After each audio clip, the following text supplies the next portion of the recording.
It's 10 o'clock and it's time for the council to be in session. Mr. Bernson's here, Ms. Goldberg, Ms. Mistakowski, and Mr. Silvornic. There's 5 members present. We need 5 more for a quorum.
Minutes after 10,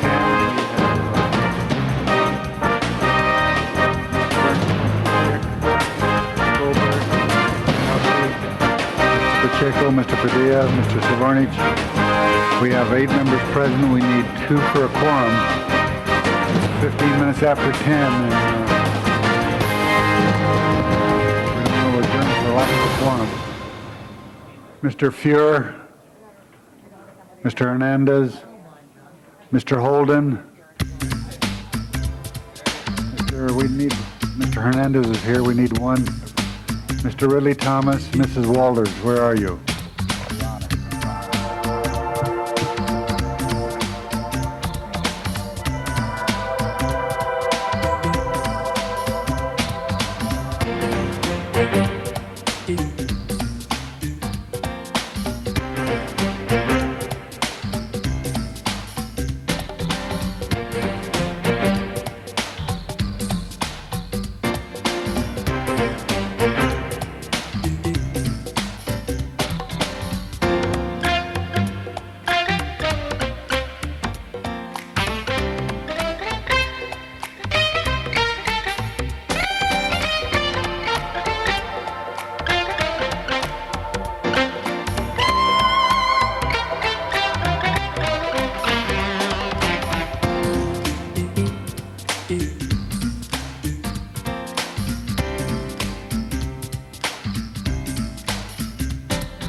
Okay, Fuhr is here. Call the roll. Burnson, Chick, Fuhr, Galante, Goldberg, Hernandez, Holden, Miskowski, Pacheco, Padilla, Ridley Thomas, Swarnich, Wax, Walters, Ferraro. 10 members present, a quorum, Mr. President. Okay. This is a meeting of the City Council for the City of Los Angeles on the 23rd day of May, the year 2000. There are 15 council districts in the city. The regular meeting days are Tuesday, Wednesdays, and Fridays.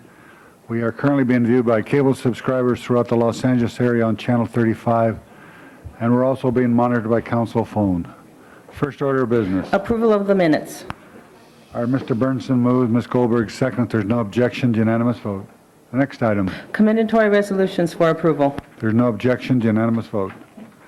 The next item. Before beginning the regular agenda, there are several items to continue. Item number 2, Councilmember Pacheco requests that be continued 2 weeks to June 6th. If there's no objections, unanimous vote. Item number 28, that matter can be received and filed inasmuch as it has already been acted upon. If there's no objections, unanimous vote. Item number 47, Councilmember Padilla requests that be continued to tomorrow, May 24th. 2047, if there's no objections, unanimous vote. Next item, Mr. President, items noticed for public hearing. Item 1 is a alley vacation in Council District 8. Is there anybody in the audience who wants to be heard on item number 1? Have no cards.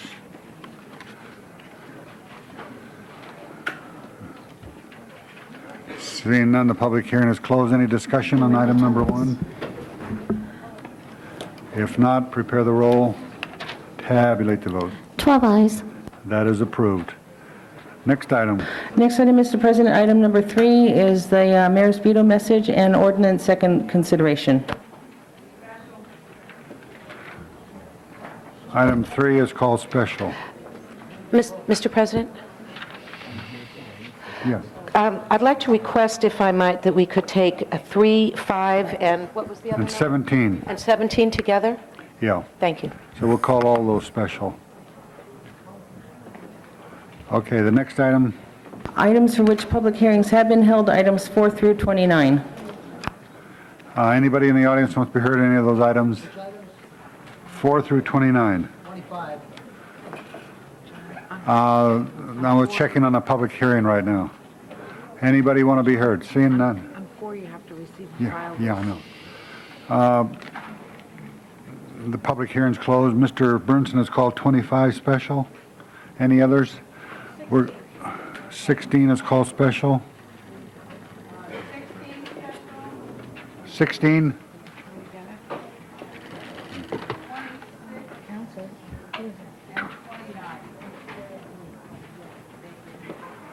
Okay. Item number 4, we're going to need to approve item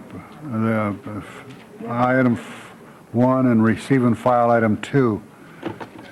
So if there's no objections, that's what we'll do on item 4. So we have 4 as amended, 6 through 15, then 18 through 24, and 27. Call the roll on those. Tabulate the vote.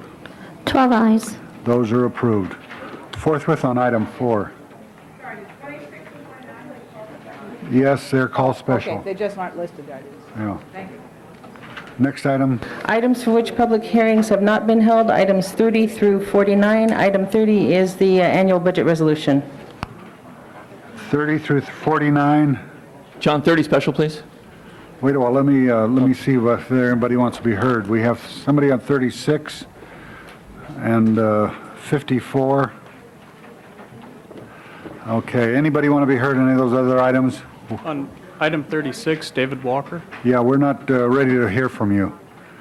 We call it special. You can be seated.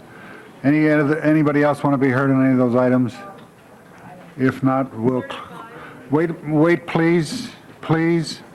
We'll close the public hearing on all those except 36 and 54. Now, any specials? 40?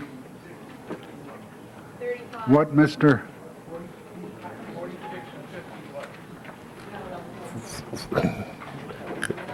Thank you. 43? And John, item 30, please. Item 30, the budget item. Item 30? Okay. And Mr. President, I'd like to move to reconsider 24 and call it special. I had a question and I missed it because it was on the wrong place on my list. All right, if there's no objections, 24 is reconsidered and called special. Thank you. Just have a question. Okay.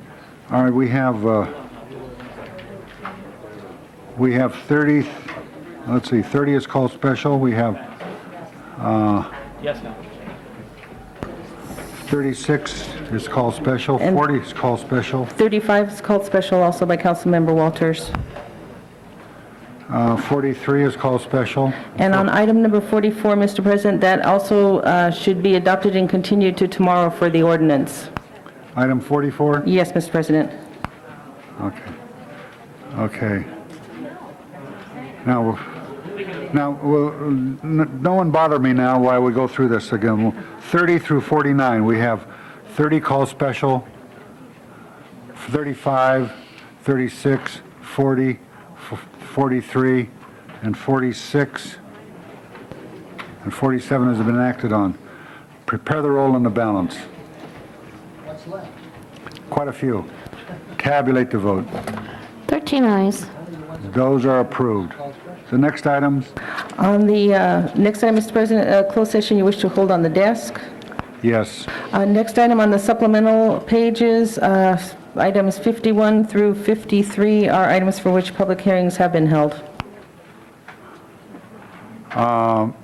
Any specials there? 51, 52, 53? 53? 51, Mr. President? Huh? 51? 51? Boy, there's sure a lot of specials today. That- Huh? Okay, we have 52 left. Prepare the roll on 52. Tabulate the vote. 13 eyes. That is approved. Okay. Okay, we have 53. Mr. Ridley Thomas said it's a technical amendment. You want to give it to us now, or Mark, and we'll... It's just a word change from transfer to accept, Mr. President, Okay. on 53. Is there any objections to that? If not, prepare the roll on 53 as amended. Tabulate the vote. 13 eyes. Thank you. 54 is, we have cards on that, so we'll call that special. So the next item? Next item, Mr. President, going back to the agenda, item number 3 was called special by Councilmember Goldberg. We're going to take 3, 5, and 17 together, so let's just leave them on the desk for the time being. Then item number 16 called special by Councilmember Walters. Mrs. Walters, you called 16 special? This 16 would create a department of emergency preparedness, and I believe that we acted on, or maybe it was in the budget section, we determined that that should remain where it is in the CAO's or the OR's office, and does not rise to the level of creating a whole new department. So I would move that it be changed from creating a department of emergency preparedness to that it should be left in the OR's office. Do you want to say something? Claudia Culling, City Attorney's Office. I just wanted to let you know you have 2 ordinances before you. One of them does exactly what you've suggested, and the other one creates the department. All right, which then it would be appropriate on number 16 to receive and file. Is that what you're saying? No, both ordinances are on that item, so you need Oh, to... both ordinances are on, well, then I move the item that leaves emergency preparedness in ORS. Laura? Item 16? That's item 16.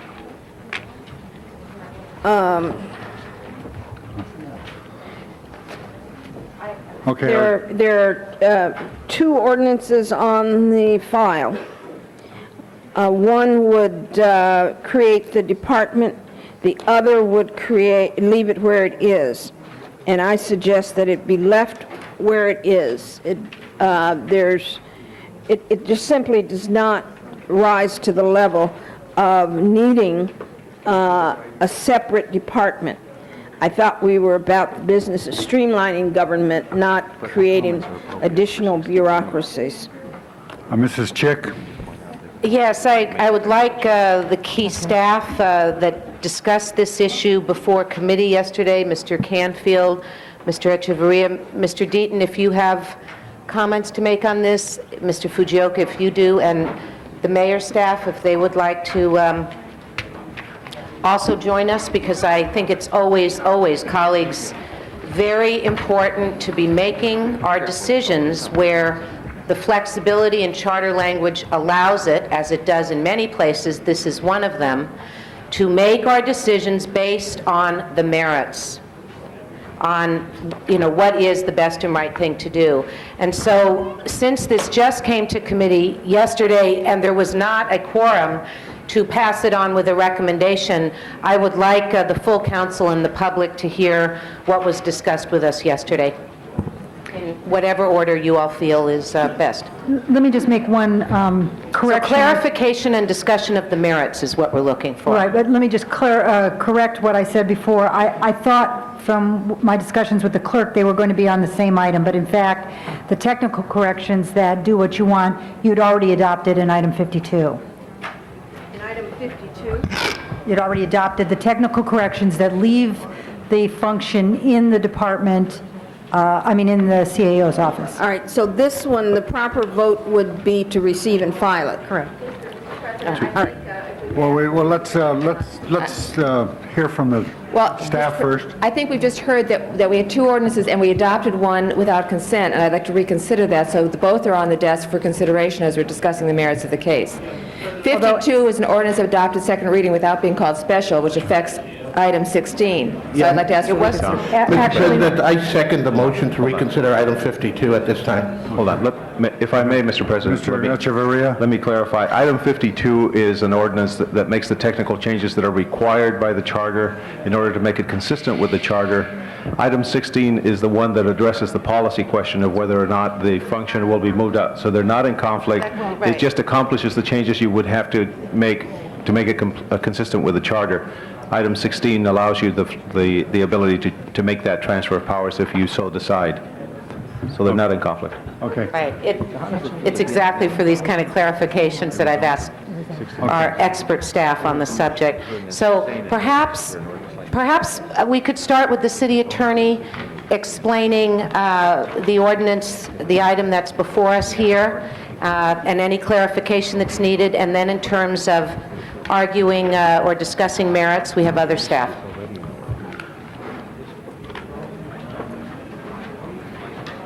I'm sorry. The current provisions in the administrative code with respect to emergency, both preparedness, response, and then recovery are integrated provisions because of the way that the issue has been approached in the past. In order to prepare... Could we have some quiet over here? Mrs. Chick? Consistent with your instruction, we've...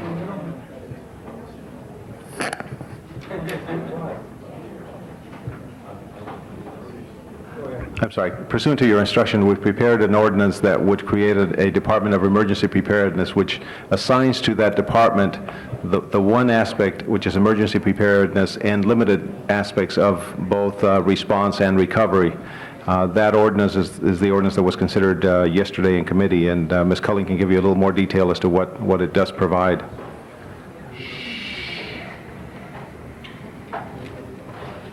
That ordinance takes makes changes in the membership of the emergency operations organization, puts the general manager of this new department as one of the members, gives that department and the general manager various authorities in both preparedness and response, and also as head of the division of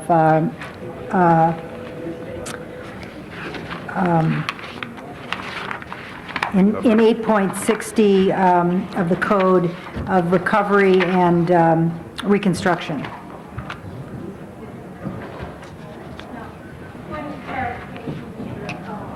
President, is Ms. Culling speaking at this point to item 16? Yes.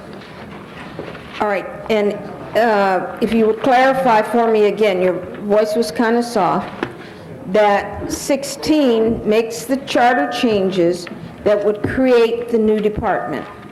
The ordinance changes. It changes Makes the the ordinance administrative change. code To create the new the new emergency Department of preparedness. Emergency Preparedness.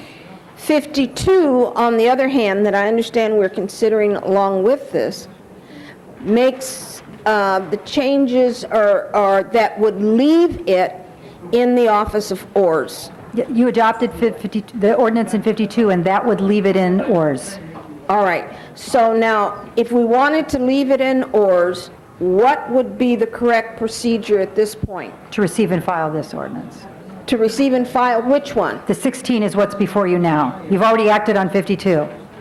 But we reconsidered We 52. reconsidered it, it's before us. 52 has been reconsidered. Then you want to readopt that and receive and file okay. 16. All right, let's be specific. Readopt 52 Readopt- and receive and file 16, if that's what you want, to leave it in ORS. All right, and I would so move. All right. Mrs. Chick, are you finished? You asked for a report, and Yes, and I'm sorry, I did not realize that staff and questions were over. And so what is before us, please? Oh, no. Mr. Fuhrer, you have the floor. no, I'm listening to the rest of the debate, and I'll look to close as chair of the committee. Thank you, Mr. President. Actually, in the Budget Committee, what we chose to do, you recall, was to say that this was a policy issue that actually didn't have fiscal implications in this year, and as a consequence, that the policy issue should go to the Policy Committee for review before it gets to the City Council for the budget deliberation. We had the opportunity to have that debate. We began it a couple weeks ago in Ms. Chick's committee, and then we had it in more depth yesterday. We had to continue the discussion because there was a request for more time for the facts. I have to say, on listening to the debate yesterday, the one thing, just a little quieter, please. The one thing that that swayed me about the direction here was this. First, the mayor is responsible under the charter for the response to an emergency. Correct, Mr. Canfield? Yes, and preparedness. And well, yes. And I guess it seemed to me that if you're going to be responsible for the response and preparedness, that you need to be able to have some directive authority with respect to the preparedness piece. And that, I think, from my standpoint, is an important aspect of the proposal, about which, frankly, I was skeptical at the inception. And I'm not sure how much difference this will make. I think it will make some, however. And I think that having some continuity when it comes to emergency preparedness, response, and recovery in one distinct unit, given that the mayor by charter is charged with supervising this, makes some sense. We talked about the fiscal implications yesterday. And with regard to the fiscal implications, the statements were made by Mr. Fujioka and Mr. Canfield that there was some support work, some clerical assistance for the emergency preparedness team that, were it to be a separate department, would continue. It would merely continue by memorandum of understanding rather than by the current situation. And so I think under those circumstances, the mayor's responsible under the charter for preparedness, for response, for recovery. There ought to be some opportunity for meaningful directive authority given that responsibility, and that at least for the indefinite future, there's a contemplated MOU which wouldn't have fiscal implications, that I think we actually should support the proposal for the Emergency Preparedness Department. I don't know procedurally what, Ms. Culling? Ms. Culling? Hi. I'm sorry. I would like to actually move that we create the department. What procedurally do I need to do besides that statement to effectuate that? Item 16 creates the department by ordinance. Vote no on Mrs. Waller's motion. Okay, and I would move item 16. Mr. Merthen seconds it. Okay, Mr. Hernandez? Members of the council, I got elected in August of 1991, and in December we had what was described as the worst floods in the history of the city of LA. And I don't think those were the worst floods. I thought we had worse floods after that, before that. But at the same time, 5 months later, we had what was described as the worst civil unrest, worst riots we'd ever had in the city. And then about 2 years later, we had an earthquake. And you caused it all. Well, I happen to know it had nothing to do with my election. However, Los Angeles has had its share of emergencies. And, we're having the Democratic National Convention here. We're an international city. And I attended a seminar at the Emergency Preparedness Office's request in regards to protection for terrorist acts. And Los Angeles is under constant threat of a potential terrorist act. Now, the reason I'm bringing all these things up is clearly to me, when we talk about emergency preparedness in the city of Los Angeles, it warrants, from my perspective, a whole separate focus. And I think that elevating it to the level of a department is warranted here. Now, I'm saying that after a lot of thought process, and that is why I was readily willing to support the council president's motion at the time to consider the ordinance for purposes of preparing a department. I also know that it goes contrary to the grain of a lot of my actions in regards to the charter changes. And it's because this is, again, I believe all my decisions are based on my own analysis. And I'm trying to keep the politics out of it, and that has to be understood. I never know when we're going to have an earthquake, and it's something I'm aware of in the city of Los Angeles. And I don't know when we're going to have a potential terrorist act, and we need someone who's paying attention to those kinds of things. Again, and it has nothing to do with my perception of the mayor's office or the role of the city administrative office or the CLA's office. It has to do with my experience as a council member and how it was as a city that we've been able to react in very positive ways. And what happens in a state of emergency, they become a department, is what happens. And I think what we're talking about now is how we prepare for those emergencies. And as a city, we've been evolving in that way. But when I attended the seminar on terrorist acts and the potential of terrorist acts throughout the city, it created an acute awareness on my part that we are under a constant threat of a potential emergency in this city. And that's why I believe that we should support the developing of a separate department. Okay. Mr. Burnson. Yes, members of the council, I've been involved with emergency preparedness for a number of years since I've been here.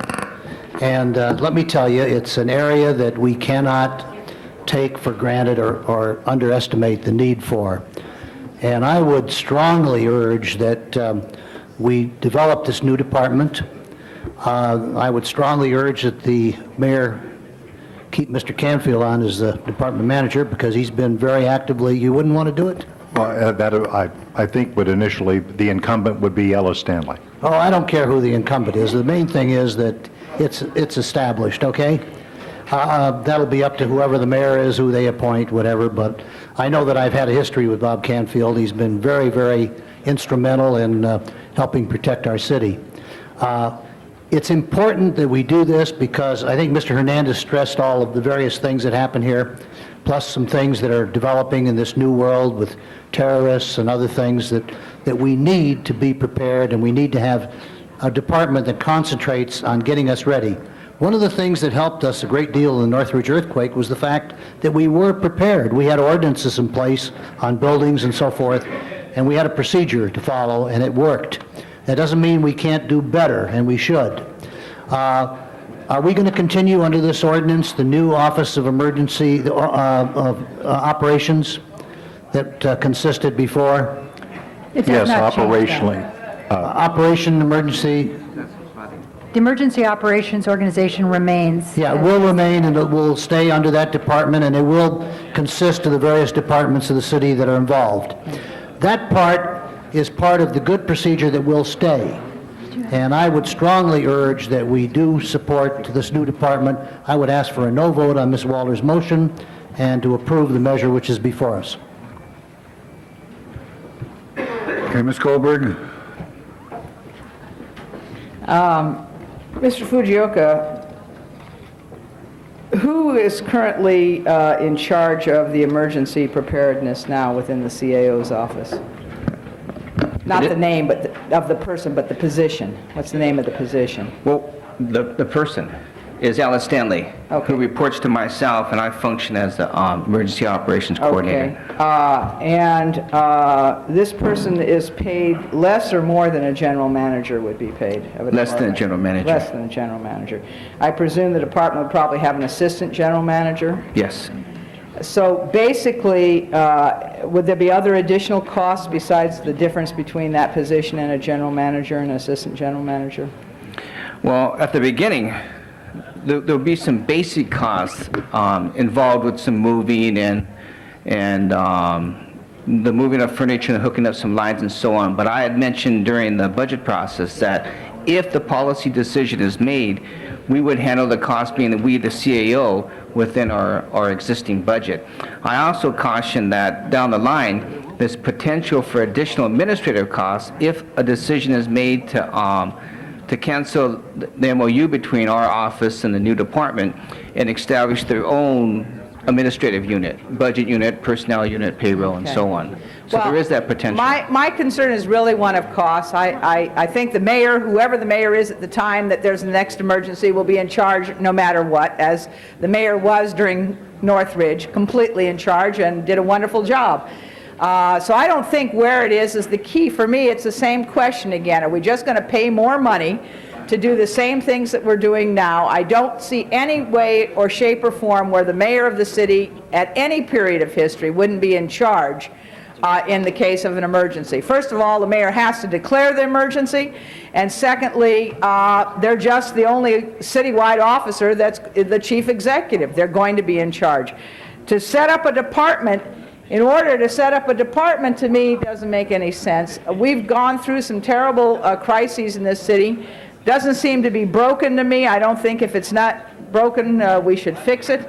And that's the only problem I have with it, because I do not believe that anybody except the mayor will ever be in charge in an emergency, and that's as it should be. I just don't think you need to separate it into a department for that to happen.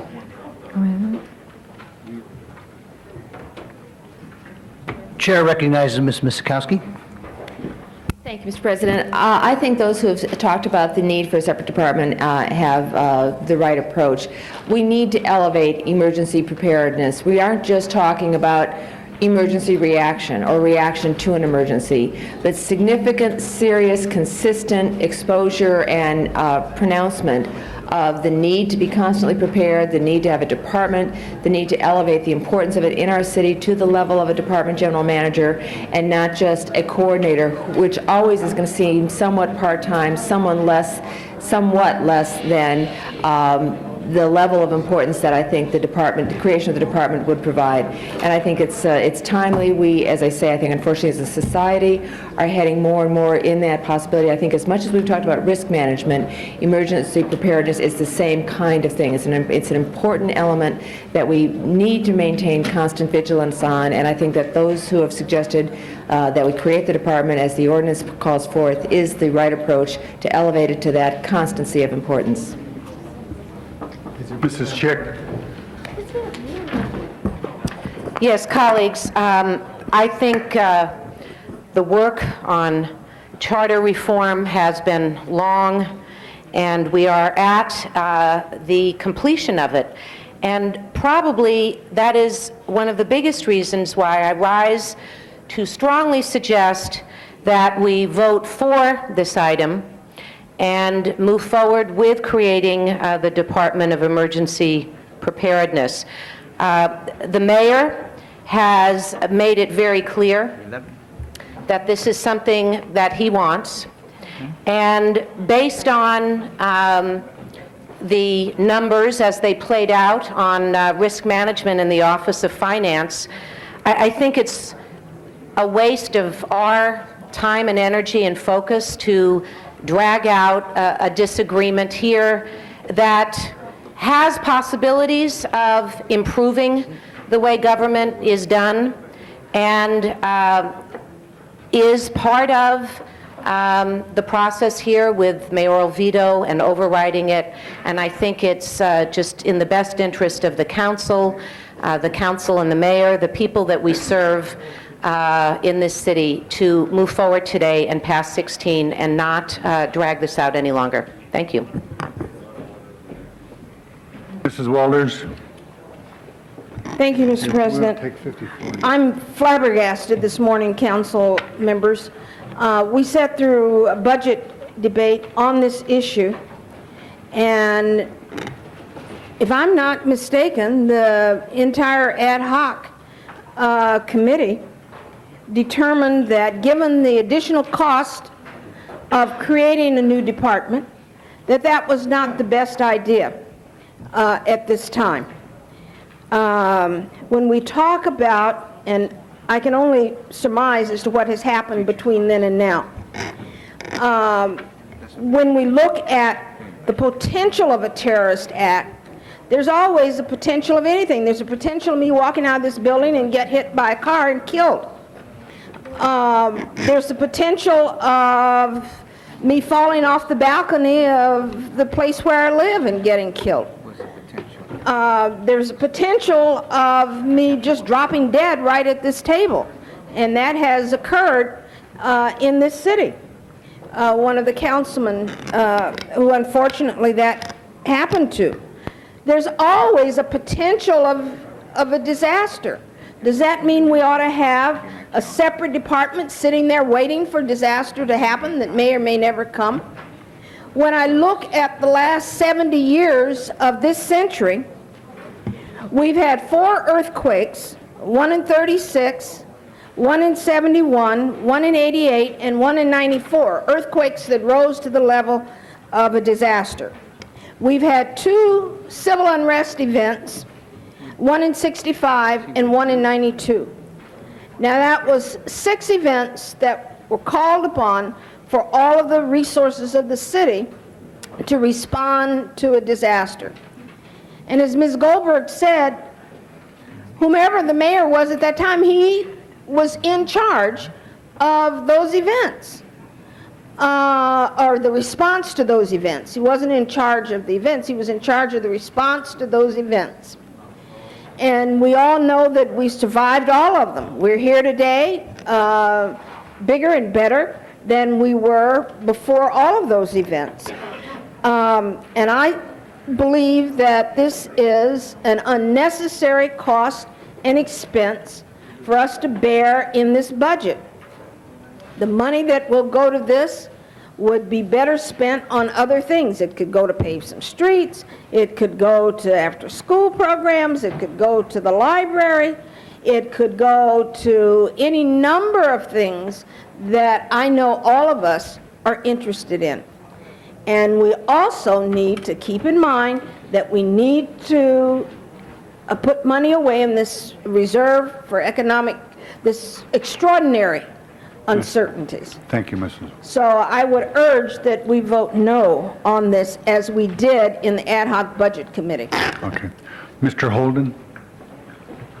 Mr. President, members, I would like to vote for this, but I must tell you, I don't see any reason why you need it. Even before you can establish something to be an emergency, declared emergency, the mayor must get to the general manager and submit it to the council within 7 days, and all that unreadiness. And in the meantime, the guy's going to sit and twiddle his thumbs until there's an emergency with all the top-heavy staff. Right now, if you're talking about terrorists, I mean, the police department is on top of that. They have surveillance, they watch people, their behavior, and change their pattern. I mean, every department responsible for putting down terrorists and identifying who's likely to be a terrorist in this city. We have people looking at them, not just our agency, police department, the county, Secret Service, FBI, everybody. So to create an additional departments, at one time we tried to consolidate departments. The mayor's effort when he came aboard, I would like to consolidate departments to save money. Now you're trying to create another one that's non-functional. You're not saving any money. I don't think it's necessary. And I don't know why you're pushing it. Once again, I see my friends and colleagues going along to get along. This is a bad apple. Don't swallow it. It'll contaminate your system. and not necessary. I like to make people happy. I don't like voting against anybody. And I don't, my time is still, I got 1 minute and 16 seconds, Mr. Ferrara. And so I'm going to look at the other people as I talk. So looking at him, he just upsets me.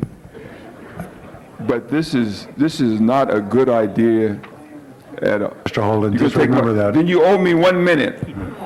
I'm a no vote.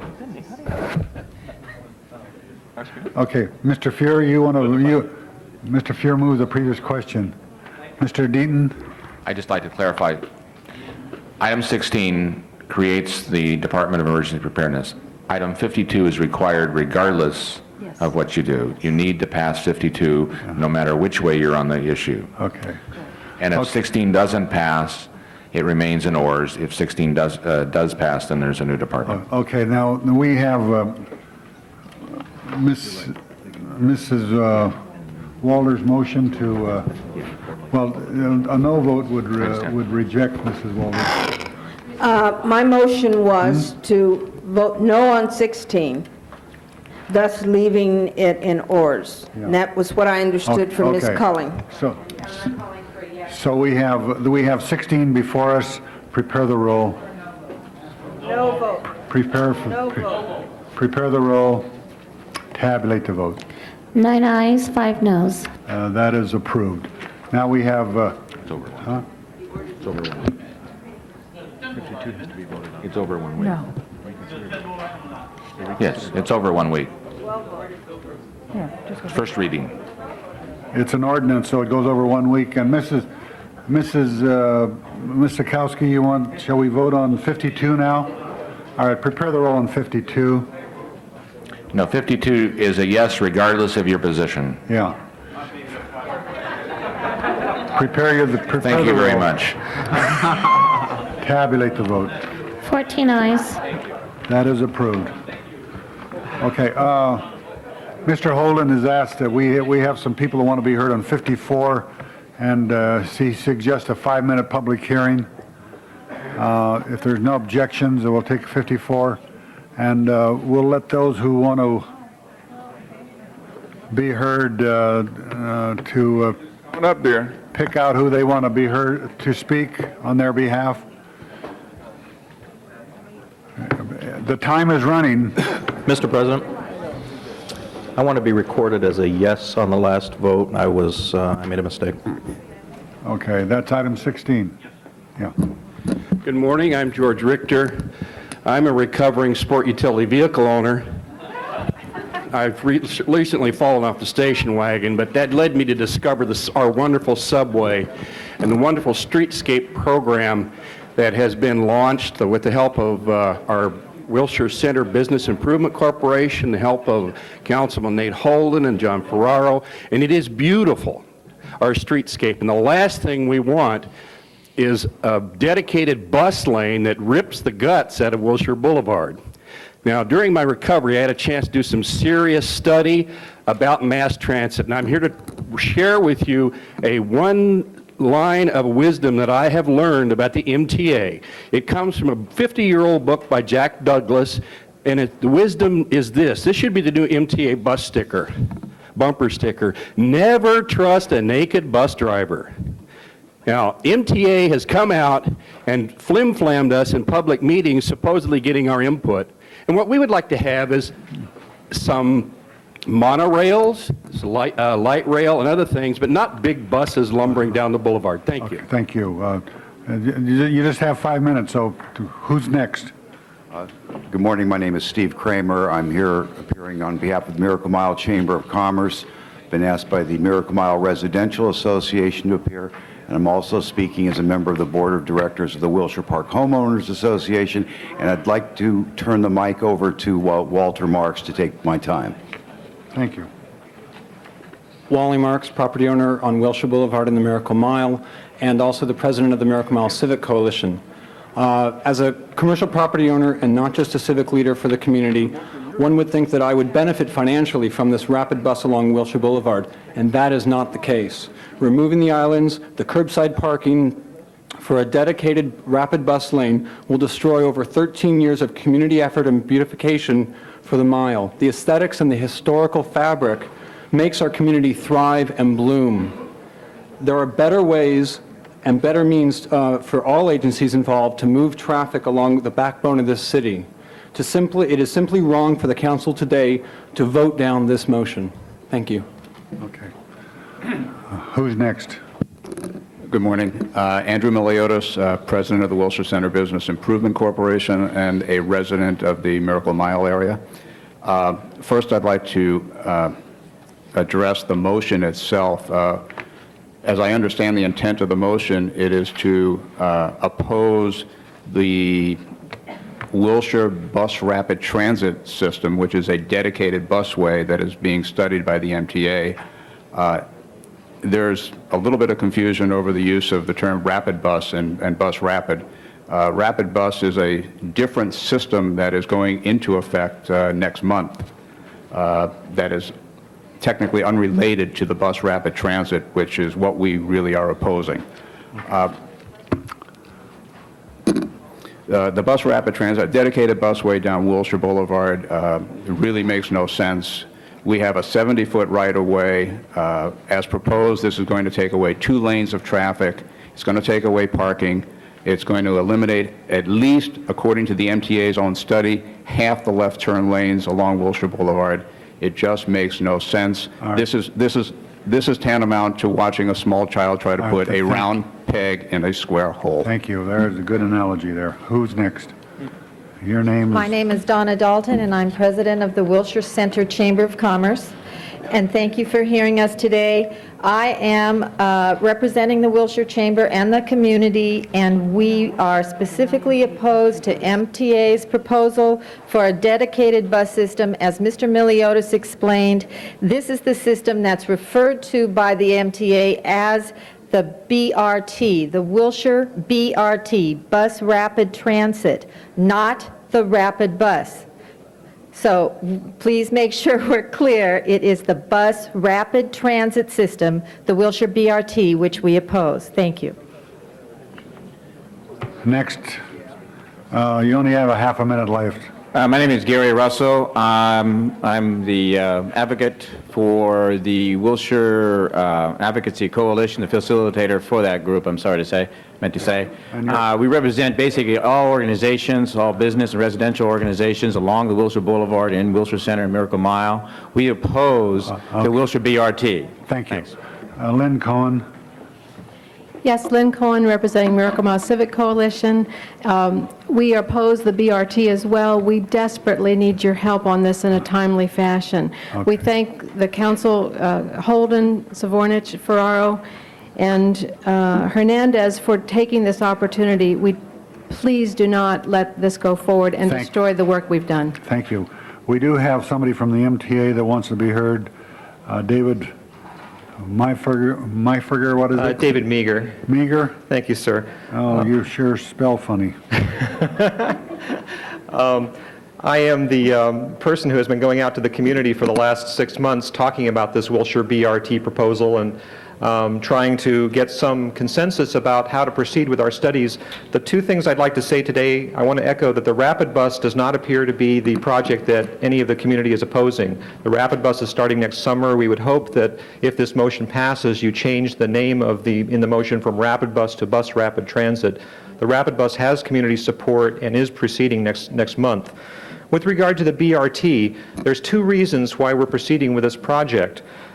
We have some suspended subway money, about $240 million, that we're trying to find a way to program for the West Side. If we do not find a project, and if we do not proceed with the subway, that money will go back to Washington and will be redistributed to other parts of the region or other parts of the country. We're looking at Exposition right-of-way, we're looking at Wilshire, and the reason we're looking at Wilshire, it's our heaviest used transit corridor in the region. It also, in terms of bus traffic today, we have buses running every 4 minutes on Wilshire Boulevard in the peak period, and with some of the improvements that we are going to be implementing in the next year or 2, that's going to go down to a 2 to 3 minute headway. At 2 minutes, you have a dedicated bus lane by all definitions of bus rapid transit under the federal government, and we would then be eligible to use money to do some of the things that the Wilshire Coalition would like to see. We think we can save the medians. We think we can add medians. We haven't studied it yet. We want to do the studies to see that we can do that. We want to replace parking. We believe we can do that. We believe we can use some of this money to build replacement parking along Wilshire Boulevard. We also want to mitigate some of the other impacts, and I think I'll cease on this point, but I would like to just emphasize we would hope that you would not oppose rapid bus. We think that has community support, and we would hope that you would allow the studies to proceed. We have not done the studies yet to determine the feasibility of saving the medians and saving the parking, and we think we can do both of those things. Thank you very much. The public hearing is closed. We want to point out that we just spent a lot of money on the Wilshire, the mediums in Wilshire, in the Miracle Mile. A lot of money, and this could eventually take away one of the lanes. Mr. Holden. Mr. President, members, it's something that we should not do. MTAs have all this money. Let's find a way to use it where it is not going to have an adverse effect on the businesses in the area.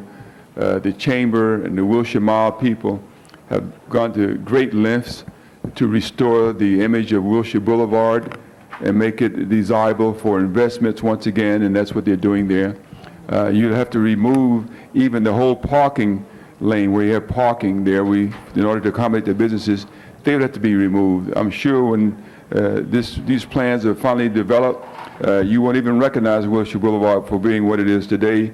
You'd be nothing more than a subway at grade level, and that is not what we need down Wilshire Boulevard, and that's why I'm opposing it and the people are opposing it. I would suggest, however, that we amend the motion to, instead of, in lieu of rapid bus, we call it Bus Rapid Transit System. That's BRT. And that would be the amendment in the motion, and it should be adopted. I just want to give those people who are businesses represented here today, taking time once again from your busy schedule, not only to revitalize Wilshire Boulevard and the streetscape, given their times and monies to raise about $7 million to do the job, Mr. President. And here today, they're trying to protect the job that's been done. It's been done so well. And so for MTA, I want you to have some empathy, some consideration for what we've gone through within that area. Personally, I will meet with you and see about how we still move people from east to west and at the same time preserve our community. I'll be delighted to do that. So I'm going to ask for an aye vote with that in mind, Mr. President, and you can have back another minute. Thank you, Mr. Holden. You explained it so beautifully that you don't need the full 3 minutes, Mr. Holden. Mr. Bernson. Yes, members of the council, I understand the concern that some of the people in the Wilshire corridor have. However, this is one of a key transportation corridors in the city of Los Angeles, and we need to devise some means of moving traffic in a rapid manner down that street. I just think that, I know you support the rapid bus, and I think there's some confusion over what this BRT or whatever you want to call it is, but the point is that there will not be a subway there. There will not ever be dollars for more subway in Los Angeles, and currently at $300 million a mile. In fact, we've been forced to cut back with the problems we have with the consent decree.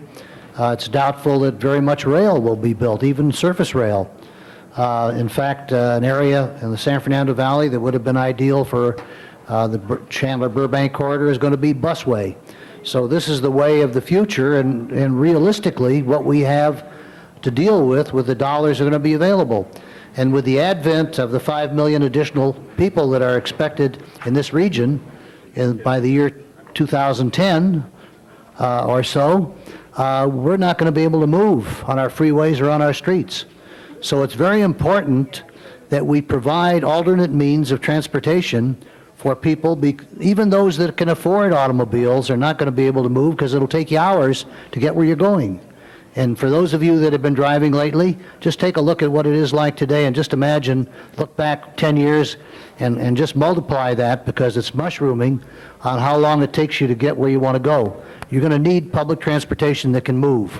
I would suggest, I don't know that I'm actually supportive of this, but I would suggest that this is premature that we take any action today, and I would move that it go to Transportation Committee where we can evaluate it, and I would so move. Ms. Miskowski?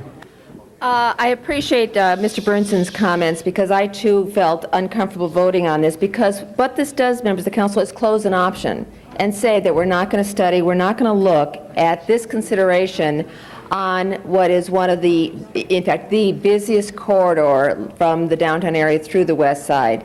It was where we had looked at that subway back when the subways were going to be considered, and then we had the problem with the methane, and we couldn't look at the subway there. But it still is the highest transit corridor, and all that is going on right now, it is one of a number of transit corridors in the west side that MTA is looking at. But I think this action, which says take this option away, is not a good one. And I, too, have parts of Wilshire Boulevard, and we have done some median work and just recently had a dedication yesterday about part of it with our partner in the county who had done some beautiful work on median. And I'm not certain that a bus rapid transit would deny those or denigrate those. I mean, there can be other solutions, there can be other suggestions, there can be working through plans to bring together community and transit planners. So I appreciate Mr. Bernson's motion that this go back to the Transportation Committee, because if we are looking and concerned about preserving some of the things about Wilshire that we don't want changed, and will look to say that we would only support the bus rapid transit if in fact some of the medians and the improvements in the landscaping remain, then perhaps we could support it. But I think just to say take Wilshire off the table is very myopic. We hear everywhere that traffic is the #1 concern, and we know through our SCAG projections and everything else it is only going to get worse. We all feel it. We discussed something like road rage today that we never even had in the language 5 years ago. So I don't think we, looking at our busiest corridor on the west side, can support a motion that says take it off the table. It doesn't make sense, and I support the motion of going to Transportation Committee to see if we can work some conditional modifications that might send a message to MTA about what we would like them to look at if they move forward in this direction. Mr. Hernandez. Mr. President, I move that we succeed from the west side. And I want to remind my council colleagues that the Mid-Wilshire is also a community. It's a long-standing community, and it's no different than any other community. The fact that people from the west side have a need to use their cars is not our problem. And I need to remind Mr. Burnson that if we want to be forward-thinking, we got to be talking about how we get people out of their cars. And the fact that we already have a subway system that disrupted that business community for years has to be taken into consideration. Yes. Well, one portion of it, but it wasn't the voters in the inner city who voted for no subways. It wasn't, again, it's people who insist on using their cars that are creating the gridlock in the city of Los Angeles. And if you talk about forward thinking, nobody's going to be able to use cars. And the fact that we don't have enough freeways means we have to look at rail. And again, it was the voters out in the outskirts who voted down those kinds of systems. Now, I just want to remind you of that because I don't have a need to continue to play a game. I do have a need to protect the neighborhoods we represent. And Wilshire Boulevard is not a freeway. It's not a freeway. And it shouldn't be treated that way. And you know, Mr. Brinson, I know you're the council's vote, but I think there has to be a perspective. There comes a time when we have to say no. And I think that this potential expansion is that time. And there has to be other routes. Now, I hear about the gridlock you have out in the west side and the valley and everything else, but again, I'm dealing with the freeway interchanges that I have in my district. I'm dealing with the lack of public transportation systems for the constituents who don't have automobiles. And this is a divisive question. Mr. Pacheco's dealing with the same thing in his community, but the move has to be how do we get people out of cars and buses, not just out of cars and buses, and get them to use rail system and support rail system. Mr. Ridley Thomas.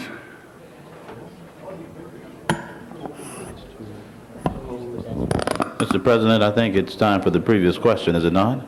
Well, there's a lot of people want to be heard yet. Is that right? Well, hold my time, will you? Okay. Mr. Savornich?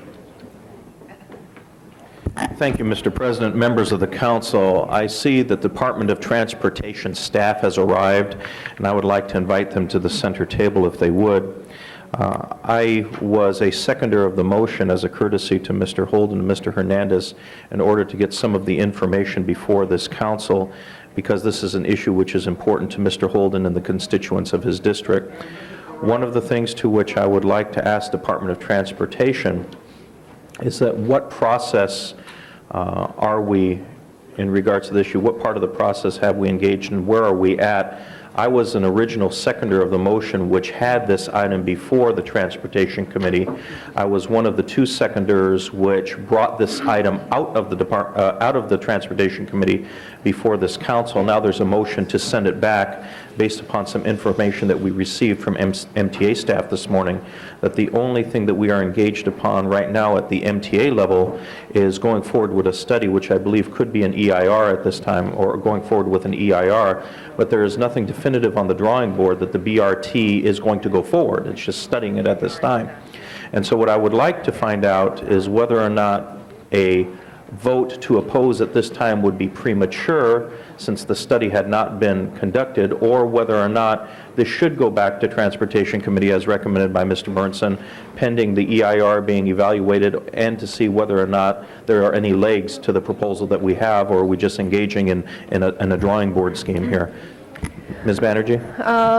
Good morning, members of council. Frances Banerjee, General Manager of the department, and with me is James Okazaki, Assistant General Manager, and Haripal Veer, who has the project development section where this project is being supervised.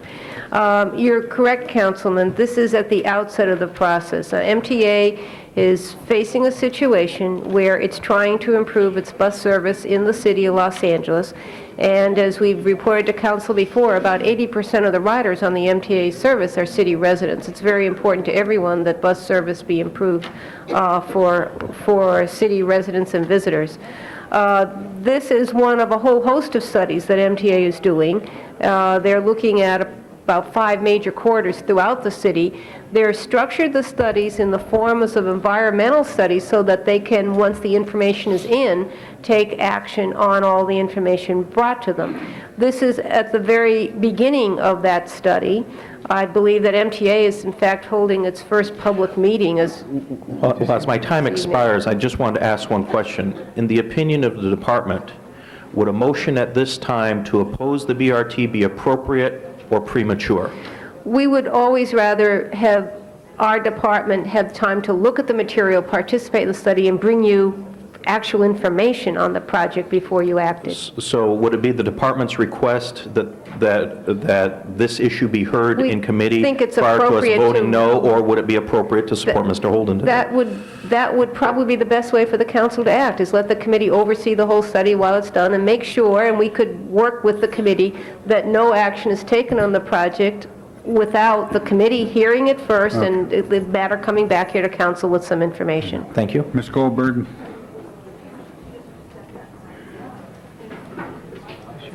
Yes, I guess, my concern has pretty much been stated, but I do think it's really important for us to understand that different streets have different needs. It's not one size fits all. The rapid bus idea is a good program. I've seen it work.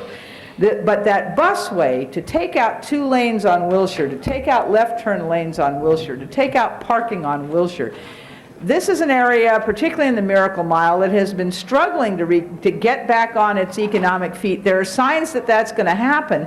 Transportation should support economic growth, not detract from it, and the folks that are the most intimately involved say it would detract. I just think we have to pay attention to that. I mean, we represent the goals that they have for that area, and this is not the way to achieve them. Now, I have a very transit-dependent district, and Rapid Bus, which will move the Wilshire buses along faster, does go along the ways of getting people who are already on Wilshire buses, which are pretty full. Not quite like Vermont, but pretty full. And that'll move them right along because that's a good program. But this BRT business is a good idea where you have the right kinds of conditions. My opinion, kind of the Chandler area that has that swath that nobody uses now for anything and often doesn't even look so good because it's not always kept clean of debris and so forth. I think that's a great place to look at BRT, but I don't think the Miracle Mile is a good place to do that, and you don't want to, it's fragile when an area is beginning to take off in economic growth again. You don't want to do anything which upsets that fragile change, and that community would not be well served by having more buses and more fast movement down the center of it and losing both lanes and left turn lanes and parking. You're going to, I think, upset the economic balance of an area that is definitely showing real growth now. And I just think it's a bad idea, and I'm going to support my colleagues who brought this motion in today. Mr. Pacheco?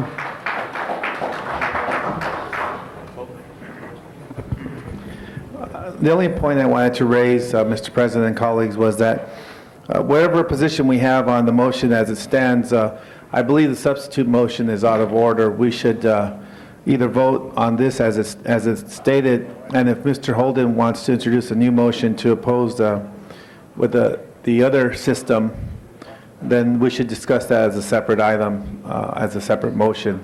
This should be voted on its merits separate from that other process. Is it BRT that we're asking that? Or the nomenclature? The rapid bus system is a synchronized lights. That's in place right now. They have it down Wilshire Boulevard. Right. So this motion should be receive and file this motion? No. What we're doing, it was a mistake on the part of the drafter of the motion. So it should be BRT rather than rapid, because rapid is already in place. And my only concern is that BRT being such a distinct and different system, if you know the difference between rapid bus and BRT, they're worlds apart. My concern is that if it had been calendared as BRT, a different segment of the community and the public would be present because they have a very acute understanding of what BRT is versus rapid bus, because I've been to quite a few of the MTA meetings and I've had lengthy discussions with the Department of Transportation between the difference. So my concern is that we're voting on something that wasn't noticed properly if we're going to switch the subject matter from rapid bus to BRT. So I would just simply ask for a couple of days, continue so that we can have, actually my preference would be that I go back to committee and BRT, that's Hal's motion, okay. Then I support Councilman Burson's motion since we're changing the subject matter from rapid bus to BRT. Okay. Mrs. Walters? Thank you, Mr. President. Mrs. Banerjee, to the bus putting the most resources where they're most needed. I don't think Wilshire Boulevard is where the most heavily traveled, heavily bus-dependent, public transit-dependent people ride the bus. As you know, my district is an area that has some of the most transit-dependent people in the city. And I don't see any rapid buses there. I don't see any plans for any BRT. I don't see any new buses going in there. And I just have to question what MTA is doing, what they're about in these things.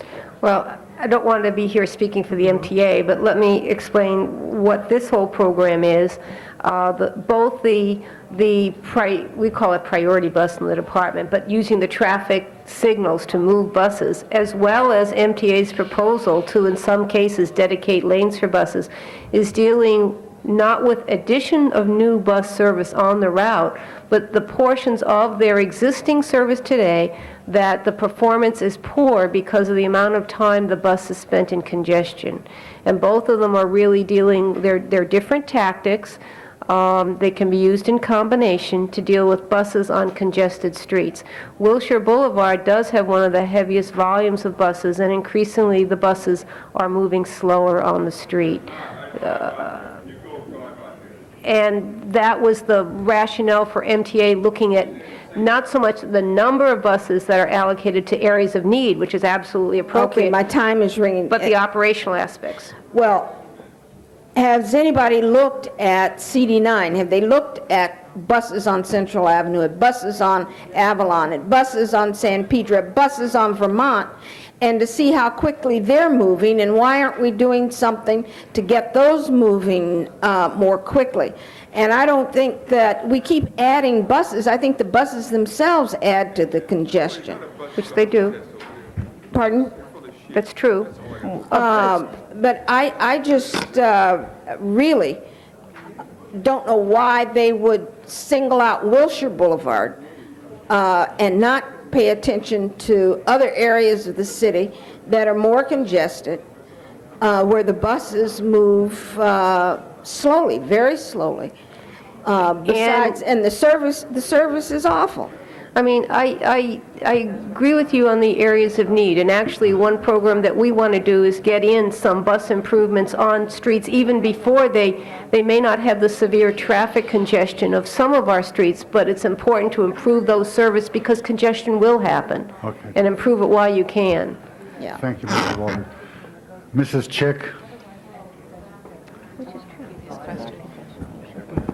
Mr. Burnson? Members of the council, let me clarify something. You know, my reason for moving this to committee is not because I support BRT. I just think that there is a process that we should go by. And I think the proper way to do that is to do it through the committee with our Transportation Department, DOT, working with MTA, with the council offices. I understand your concern, and it may very well not work on a street like Wilshire. These were 3 corridors that were approved and funding was obtained for, that where the subways were deleted because of the voter action. When you voted to delete any more tax money, any sales tax money, Prop C and Prop A money for subways, I mean, you basically put an end to subways in Los Angeles County. So whether you like that or not, that's the way it is. And the prospect of getting federal funding for that is very dim, to say the least. So understand, I don't necessarily support this. I think probably the rapid bus is a much better way to go, particularly in this one area. It may make more sense on the Alameda corridor, pardon me, on the Exposition corridor or on the Chandler Burbank. And actually, I would have preferred rail there, but that's not the way it's going because that's what the money was appropriated for. But I can tell you the way to do this is not to firmly say no at this point. Keep an option open because it's not going to happen anyway on Wilshire Corridor because it's probably not feasible there. But the way to do it is to send it to committee, have the committee come back with a report that says it isn't going to work because of the various reasons with the community, that we prefer a rapid bus which can work, and that's the way to go. And I would strongly suggest we do it this way rather than throw a negative thing because, first of all, MTA is probably not going to approve this anyway, in that form. I'm pretty sure it's going to be rapid bus, but I think there's a right way to do this. And Mr. Holden, you above all have always insisted that things be sent to Transportation Committee. It went to committee, and I was explaining that to you in a second. When did it go to committee? This been to committee? On my time, I'll tell you in the committee. You didn't give it a hearing. It was sent to committee, and this is a motion to withdraw it from committee. Oh, I see. Okay. Well, I think it should. I would suggest, okay, I'll amend my motion to send it to committee, that it be heard and be back here within 30 days? No. Is that okay? What's that? No. That's fine, okay. That way, I mean, this is not going to happen overnight anyway. This is merely a study period. And I think the proper way to go is to work with MTA, to work with the Transportation Department, and let them know what we want. That's all. It's very simple. Don't say, no, we won't do this. Say, this is what we want instead. That's the right way to do it. All right, All right, Mr. Holden. Mr. Burnson, you ever hear of the Ventura line, North Side line, Burbank Chandler line? How much discussion you had on that? And the fact of the matter is that even before MTA decided which one they're going to select, they came to the council said yes on this one, no on that one, and so on. The north-south line would have been better, but they decided not to take the Ventura line, but to go to the Burbank-Chandler line, right? And they said no.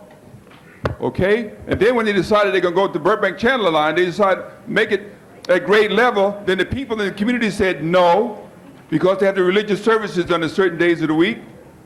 And no, you couldn't have it there. So you had to go subway. So Alan Roberts put a bill in to say you go subway or no way.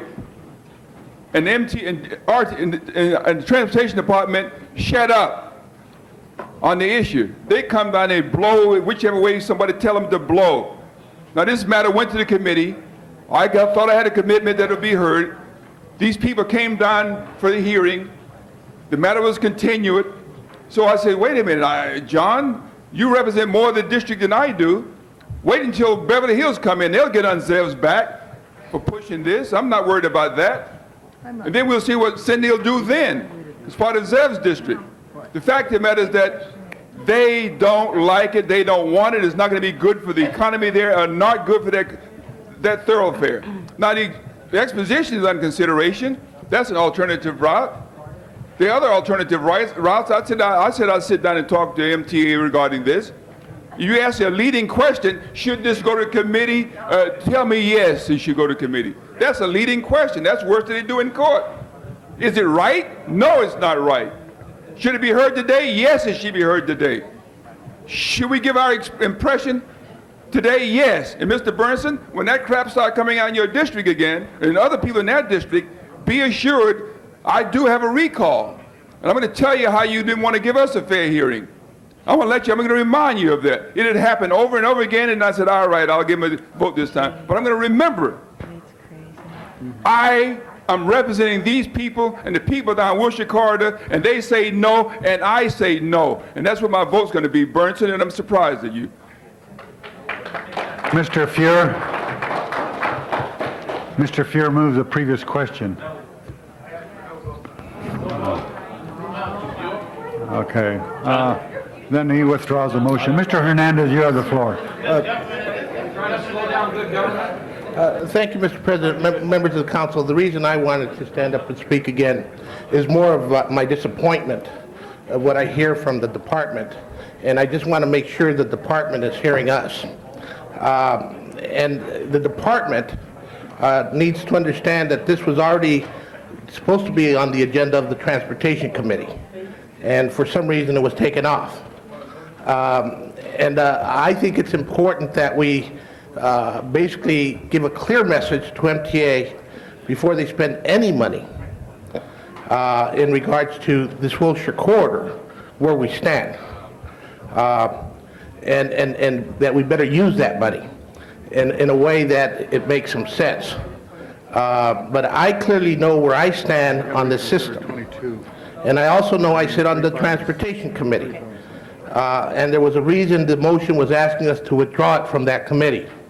And so when the department says, well, let us study it and let us understand it better, I need the department to understand us and our position. Because my position is not going to change on the Wilshire corridor. And so if you understand that, then I don't understand what you're saying, let us study it about. Because I know the Wilshire corridor, I know what I'm trying to do, and I already have a rapid bus system that I basically supported along the Wilshire corridor. In fact, I changed part of that route from 6th Street to Wilshire. And I understood what I was doing at the time because of the congestion issues. Now, this system takes away lanes. This system is not a system I can support down Wilshire Boulevard. And it has a lot to do with having a subway station. It has a lot to do with the DOT systems that I'm working with, that are basically the DASH system and the Smart Shuttle and the feeder systems. I have a clear understanding of the transportation issues I've been dealing with my district. And what you need to understand is I haven't had that perspective. It's taken a while for me to get DOT to understand that perspective, and it's understanding it. Now I'm dealing with MTA.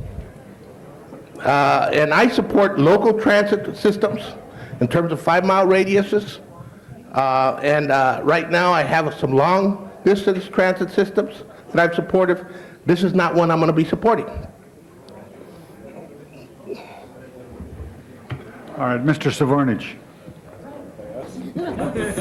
One of the things I think we need to get clear also is, and the MTA can respond, or the department, probably the MTA, if this was sent to committee and reported back in 30 days, is the MTA moving out with the expenditure of any funds during that period for an EIR, or are you not going to expend any funds? There has been, the MTA has put in place retaining consultants to do this study in the form of an EIR. So there is work that is being done. There's money being spent at this time? Study money. Okay. The other issue that I think it would be in all fairness to bring up is that, as it was brought to our attention, is that what we have to understand also, and I think it's probably a little short-sighted of the MTA to be expending funds if they do not have an agreement with the city of Santa Monica and they don't have an agreement with the city of Beverly Hills for those two cities to give up 2 lanes on Wilshire. And unless those 2 cities are going to be willing to give up 2 lanes, then this project is going to end at San Vicente. And so I think that prior to spending any further money on an EIR or spending any other consulting, spending any money, period, what the MTA should be doing is going to the city of Beverly Hills and the city of Santa Monica saying, we would like to have a BRT go down Wilshire Boulevard all the way down to the ocean. Are you willing to commit to this or not? And I know very well that the answer is probably going to be no. And so what we aren't discussing here is this is going to be BRT that is going to end at San Vicente. Period. Because I think if you can go get 3 votes on both the Beverly Hills City Council and on the Santa Monica City Council to have this go all the way through both of their cities and give up 2 lanes on Wilshire, you have another guest coming. So I think the message today should be to the MTA from this council is do not spend another dime on consultants that are doing an EIR or anything else until you go to the city of Beverly Hills and to the city of Santa Monica and you have agreements from those city councils that they are willing to participate in this program. Otherwise, you're spending all this money, whether it be $240 million or $24, for nothing. And so I would think that what we should do is go ahead and instruct, and I don't know if we can do it today, but send MTA very strong signals, go talk to those city councils, and then come back and talk to us. Don't spend a dime of any more money until you do that, because unless you do, all you're talking about is a BRT to San Vicente, which would be a program that I think would be eventually doomed to failure.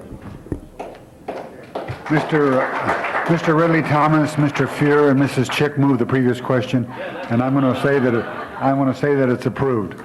So we have, first of all, members of the council, those who want to send this back to committee, all you have to do is a vote no on the item 1, which is the withdrawal. So prepare the roll on withdrawing from committee. Prepare the roll. Tabulate the vote. 7 ayes, 7 noes. Okay. Okay, that means it was not withdrawn.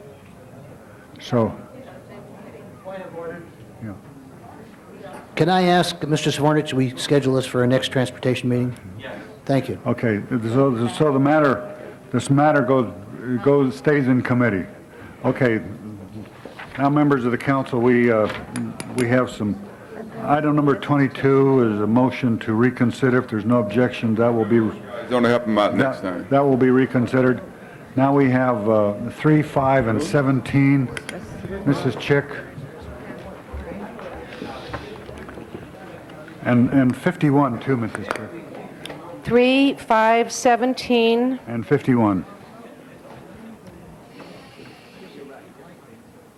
51 is quite a different subject, actually, I think. It's intergovernmental. Well, we'll take 51 after. Okay. All right, 3, 5. So if we could have city attorney staff, CLA, CAO, in case there are questions. And also, I'm going to need some guidance in terms of does it matter which item we take first. But colleagues, I'm sure you remember that after the council passed an ordinance that designated keeping debt management, revenue prediction, and risk management where they are currently housed in the CAO's office soon, excuse me. Thanks. Soon-to-be Office of Administrative Research Services. The mayor vetoed that ordinance, and there were not the votes to override the veto. There were 6 votes to sustain it. What came back to committee yesterday was number 5, a motion to put risk management into the new Office of Finance. That's item 5, and item 17 is the vehicle, if I'm not mistaken, Mr. Echeverria, through which an amendment can be made today and the ordinance have its first reading. Correct. That does a variety of things, but would put very specifically risk management into the Office of Finance. If the council so decides, that ordinance can be amended to do that, and that can be accomplished this morning in session. Okay. And I would assume perhaps that the introducer of the motion on 5 perhaps might want to amend item 17, similarly to the comments that I just made on the prior issue of creating a Department of Emergency Preparedness. Clearly, colleagues, it's time to move on and to end the debate on this with action. I will not be joining those of you who vote yes on item 5, however. I'm very committed to my role as chair of the Ad Hoc Implementation Committee, and I think it's time for closure on the debate and moving forward and keeping the commitment to implement this charter effective July 1st, to make sure that the charter reflected the will of the people and then clearly the will of the council, which has disagreed with the recommendation that I have energetically made.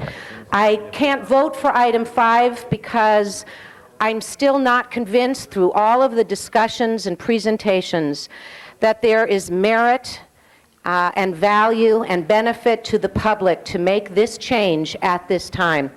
But I will join with you eagerly in both seeing that this item moves forward today and also that the council plays an appropriate and responsible role in monitoring and making sure that we continue to go forward, for instance, with the good work this council began on workers' comp and reducing those costs. Finally, I want to point out that we need to make sure that revenue collection is the #1 priority and improvement that we deliver to the public, to the businesses, to the voters, to the residents.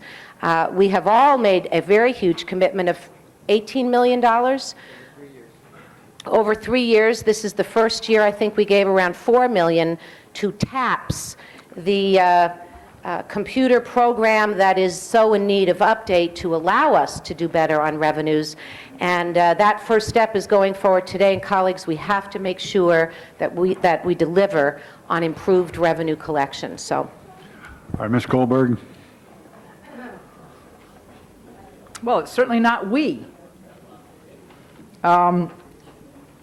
My concerns really are twofold, and they were expanded a little bit by the last meeting that we had, which is that there's virtually no way for us to require reports from risk management if it's in the Department of Finance. It actually takes a charter change to do that, and we have no guarantee that the charter would be changed.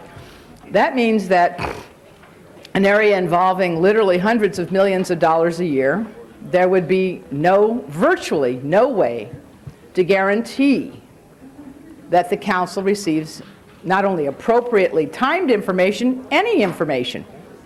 That's the truth, and that's the problem.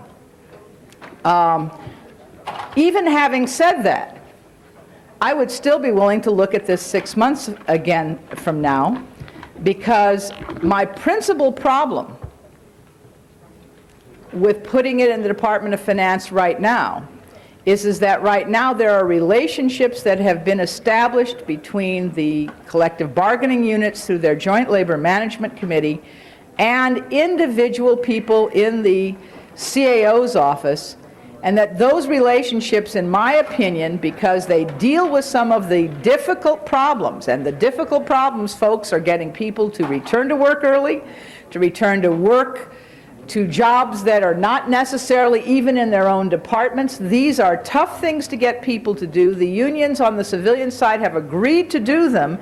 I think we need to give them an opportunity to oversee it with the current, relationships, folks, are everything. And these relationships have been established. This is why I'm not saying, and have never said, no, never, this is terrible. I do feel that way about other issues like revenue forecasting, but I don't feel that way about this. I think, however, to do it today, instead of giving that process with the city's collective bargaining units the 6 months or so it would need for them to really take off with this, after which time, wherever it ends up is not such a big problem, I think is just a big mistake. And I've said all that before, so I won't reiterate it any more times. We have, we'll vote on these individually, is that what you want to do? Item 3. Well, on item 3, if you, last week there was insufficient votes to override the mayor's veto if in the second ordinance, and that because of that it was laid over on the desk. And so that's the first item. The second item is an ordinance that does not include risk management that was passed on went through first reading last week and requires 8 votes today. So if the intent is to, in essence, transfer risk management to the Office of Finance, then there would be a motion to receive and file the mayor's veto and adopt the ordinance attached. And that would be,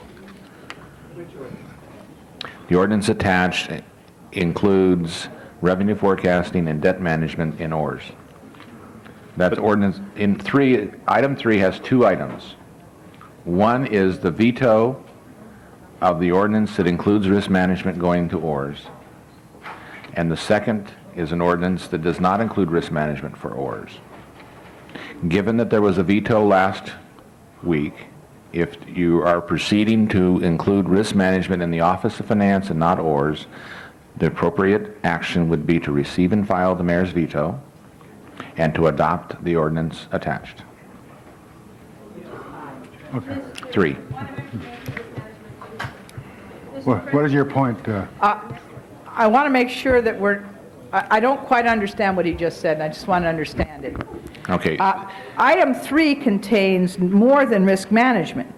It includes long-term planning, debt issuance, debt impact statements, revenue estimating. Right. Okay, so there was a more than 10 vote majority to leave in ORS all of the things except for risk management. Correct. There are two parts to 3. So I just want to know. 2 parts to 3. Okay. The first one is the override of the mayor's veto that includes risk management and ORS. If you receive and file that and adopt the ordinance which is attached, you have adopted, in essence, everything that was in the ordinance that failed to be vetoed except for risk management. Okay, that's the part I didn't get. Okay, thank you. Thank you. Mrs. Walters? Similar question. I voted not to put risk management in the Office of Finance last time. I voted to put it in ORS, to leave it in ORS. And if I wish to do that today, then on a motion that has yet to be made to receive and file, number 3, I would vote yes to receive and file. No, you would vote to override the mayor. The mayor. I would vote yes to override. So the vote, instead of being to receive and file, will be whether to override. Right, that was the vote that was taken last week. Yes. Okay. And that will be the vote taken today. Is that or receive and file the veto? All right, assuming that the motion is to receive and file, You would vote no. I would vote no. And then if Right. you prevailed, then you would vote on the veto. If you didn't prevail, then in order to make sure that debt management was in ORS, you would vote for the ordinance. Then you would vote what? In order to ensure debt management and all the other functions except for risk management were in ORS, you would vote for the ordinance attached to 3. which is 17. Pardon me? I'm sorry, you were talking. All right. Talking to me.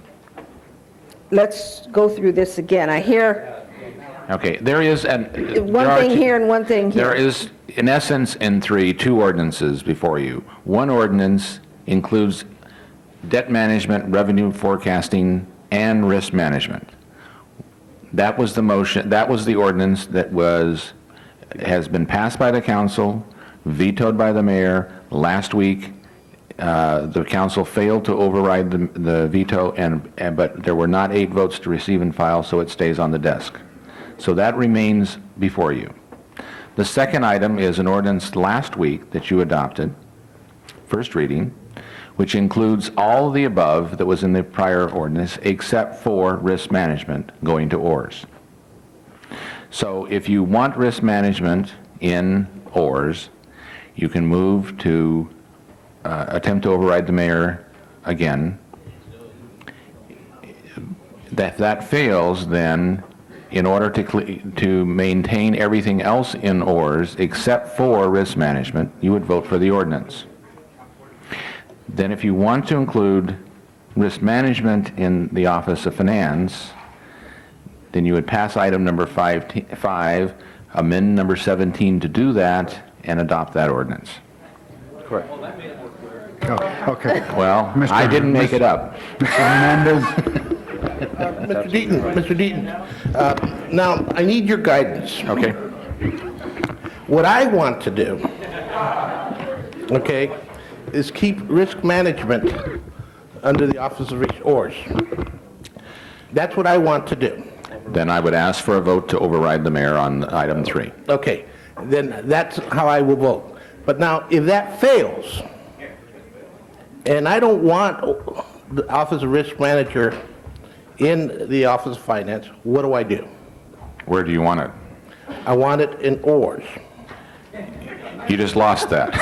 No, but see, No, the mayor's the mayor vetoed our action, but there's nothing that says risk management goes to the Office of Finance unless we adopt the ordinance that you're suggesting we'd have to adopt and we can't override the veto. But if we don't adopt that ordinance, it stays in limbo. It stays in limbo to a point. It does, without an ordinance, it does not get to ORS under the new charter. Right. It requires an ordinance to place risk management in ORS. But it doesn't go to the Office of Finance either. No, however, then you have 2 choices on that, is that one, if you do not act on it and do not put it by ordinance, then the budget prevails. Right now, the budget does not have risk management in ORS, but if you were to modify the budget, or if that budgetary item was vetoed by the mayor, and then his proposal would remain in the budget, which is to have risk management in the Office of Finance. If you did not have 10 votes to override that budget item, then risk management would be in the Office of Finance. Members of the council, I'm going to ask us to vote to override the veto, and if that fails, to vote no on the ordinance before us. Well, I would, if I might, Mr. Hernandez, I would recommend that you vote yes on the ordinance, because there are things that would still be in limbo, and that would be debt management. And I would recommend that you take them on one at a time. But then wouldn't we be able to talk to the mayor's office to figure out what we want to do? No comment. No, I'm just kind of suggesting, members of council, I think this is something we're working on. Mr. Wax? In truth, it would be just the other way, Mike. In truth, you'd want to get the 2 that you want and then argue over the third. No, and I'm actually concerned the other way, because I think that what you'll end up doing is you'll put everything but risk management in ORS, and then you'll only have one thing left, and you won't pass the next item, so it will be in limbo. And then you'll try to find another way to get it back to ORS, and you'll have lost the leverage of negotiating over the ones you just gave to ORS. Well, Mr. Wax, Mr. Hernandez's reasoning was good, but it worked the opposite way. I mean, you really don't want to do that, Mike. Yeah. The fact is that if there are not 10 votes to pass number 17? If there are not 10 votes to put risk management in the office, in ORS, Yeah. it doesn't matter what the strategy is, it will end up, because it will either be because of an ordinance or it will be because of the budget. It will go into It will go finance. into the finance. And the mayor, any effort to change that, the mayor would have a right to veto. Right. If Okay, and when it's silent, if, for example, as you indicated, and if that prophecy was to come true, then we would adopt 3, the second ordinance, and if we would receive and file everything else, then the budget would remain. The mayor, if the council left the budget the way it is, as proposed by the ad hoc committee and the last action of the council, and the mayor vetoed it, it would require 10 votes to take it out. Notwithstanding that, at that point, if there weren't 10 votes for it, the only thing that would be, if there were 10 votes to override the mayor, it would be in limbo because it requires an ordinance to be in orders. So I think you have from what I believe you want to accomplish, Fail-safe I think you have a fail-safe So you're approach. saying unless there are actually 10 positive votes to place it somewhere other than finance, it's going to go to finance? That's okay. the Then we situation. might as well, I think, accept that's what's going to be and put all the others in ORS so that at least that's clear and That's why I recommended ORS receive and has file. everything else. That's why I recommended receive and file on the veto. And Mr. Burnson. Well, I was going to ask some of those questions, but I think most of them have been answered. We want, first of all, if the mayor's veto is upheld, then 5 is necessary to provide for the office, right? basically for debt management. For the debt state. management, right. That's right. And what about 17? What does 17 do? 17 would be, if amended, which when we get to 17, could be amended to include risk management by ordinance in the Office of Finance. I see. So in other words, the 2 important ones are 3 and 5, and they go, but the 17 is the one where you have room for wiggle room or negotiation. Well, 5, I don't, at the end of the, yeah, 5 is not really relevant, I don't think. 5 is not relevant? 17, if I may, 17 is an ordinance that makes the necessary changes for a variety of other purposes. It can be amended to include I see. the risk management in That's the what I'm Office of talking about. Finance, but Yeah. you otherwise should pass 17 either as it is, or if you amend it, as amended. I see. Okay, thank you. Thank you, Mr. Burnson. The chair recognizes Councilman Pacheco. I was just going to move the previous question on Mr. Hernandez's motion. There is a speaker that would like to be, after Councilwoman Mrs. is that fine? Okay. Is there any objection to the previous question? Okay, very good.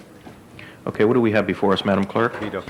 Item number 3, you have, there's no motions on the desk, but you can either override Mr. Hernandez. Hernandez, okay, to override the mayor's veto? Madam, And there was no second for it, I didn't hear. If, colleagues, if you could just wait for one moment, we need to just take a 1-minute recess for a moment, please.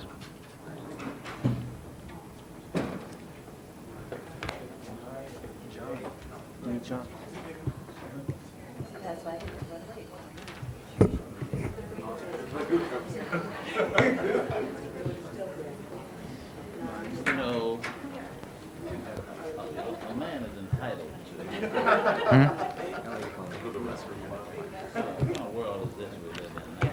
All right, prepare the roll.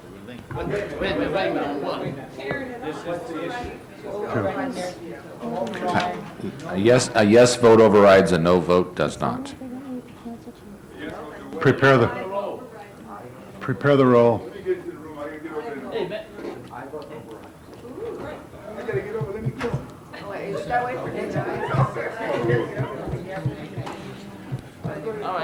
Hey, he's going to vote yes.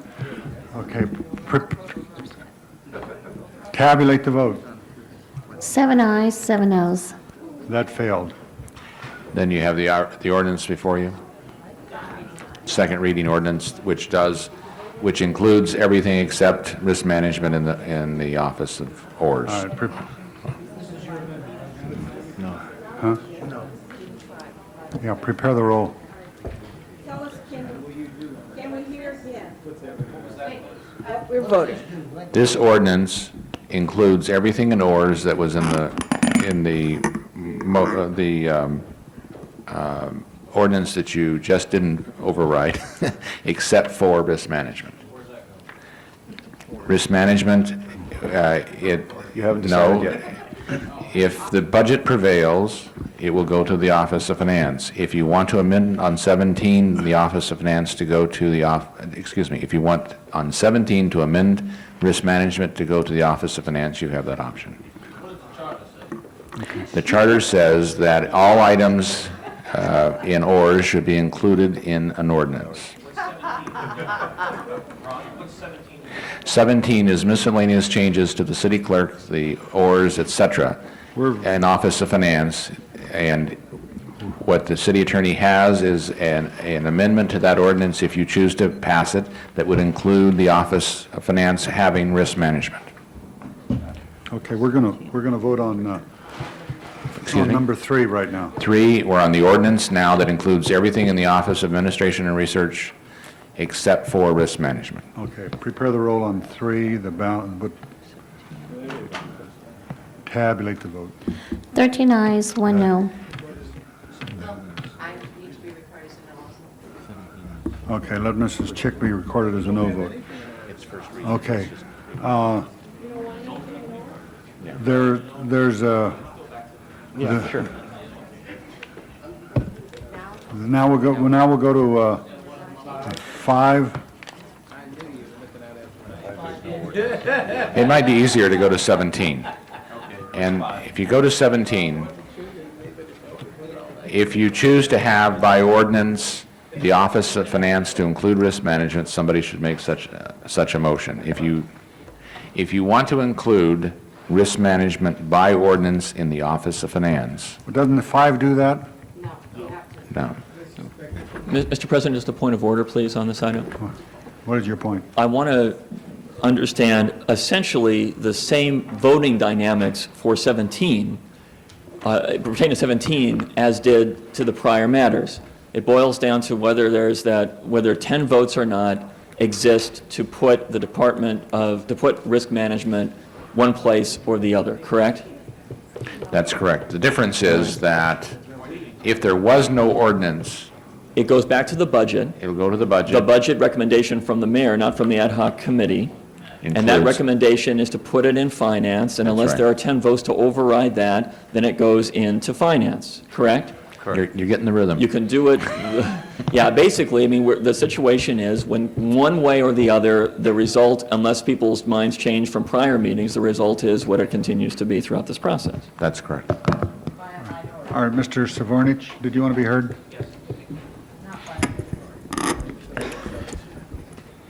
So a yes vote on item number 5.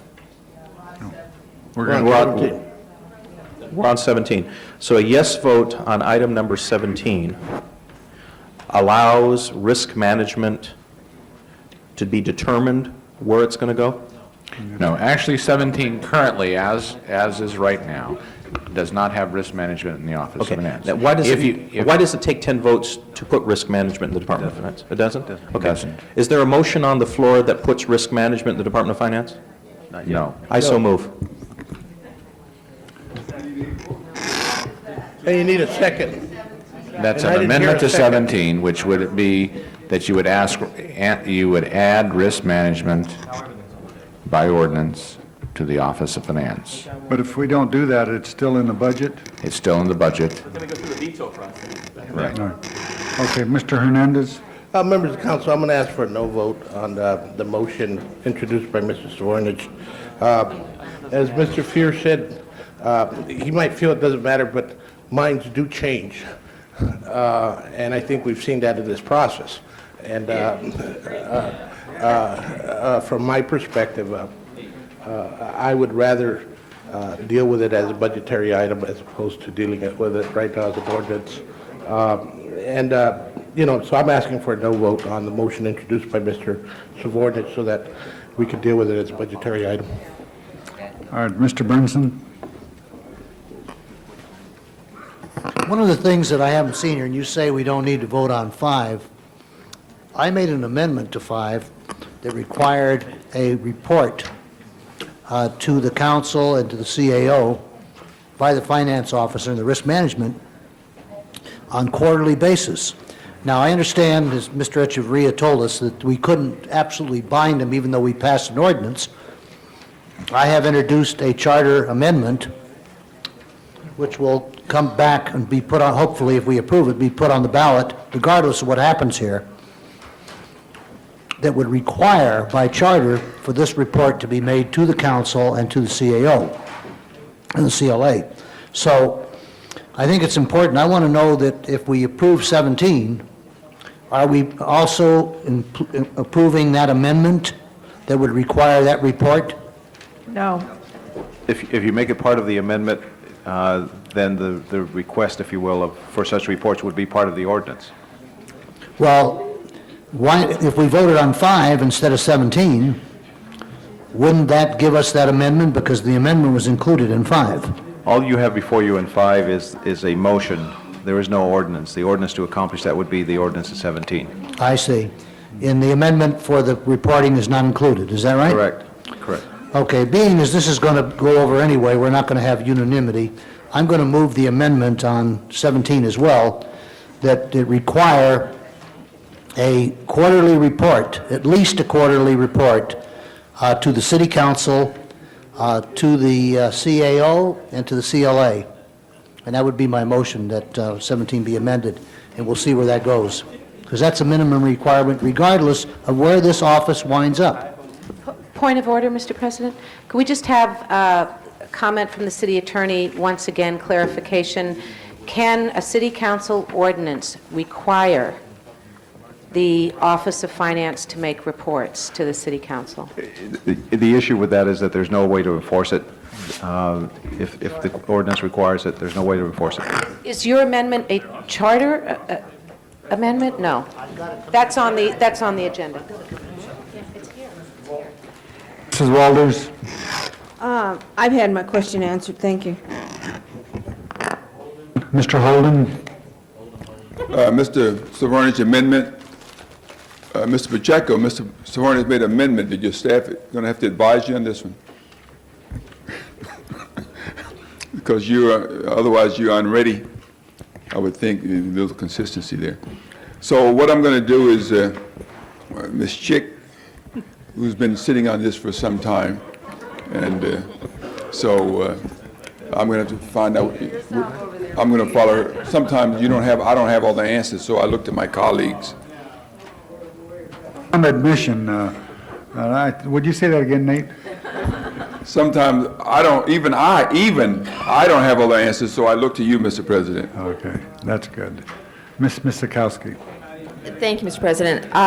Members of the council, I was one on the side that said I thought that risk management should be in ORS.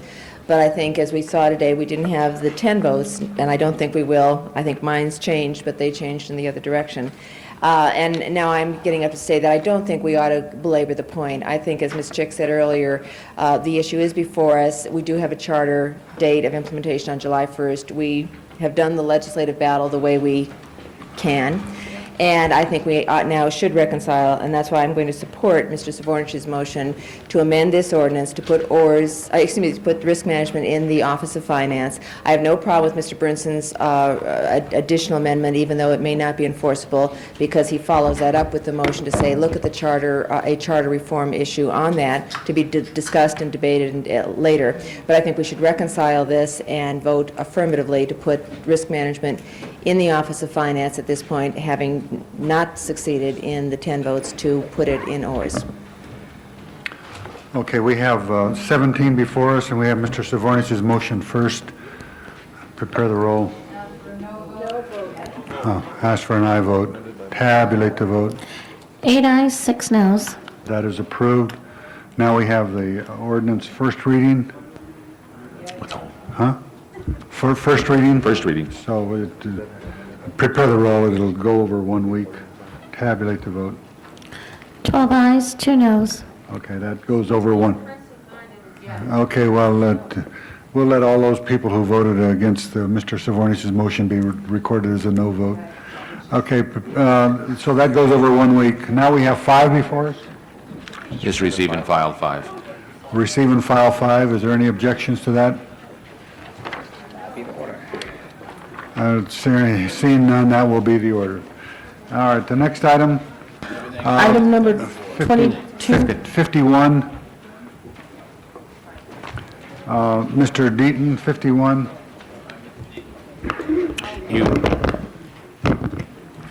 You have before you a modified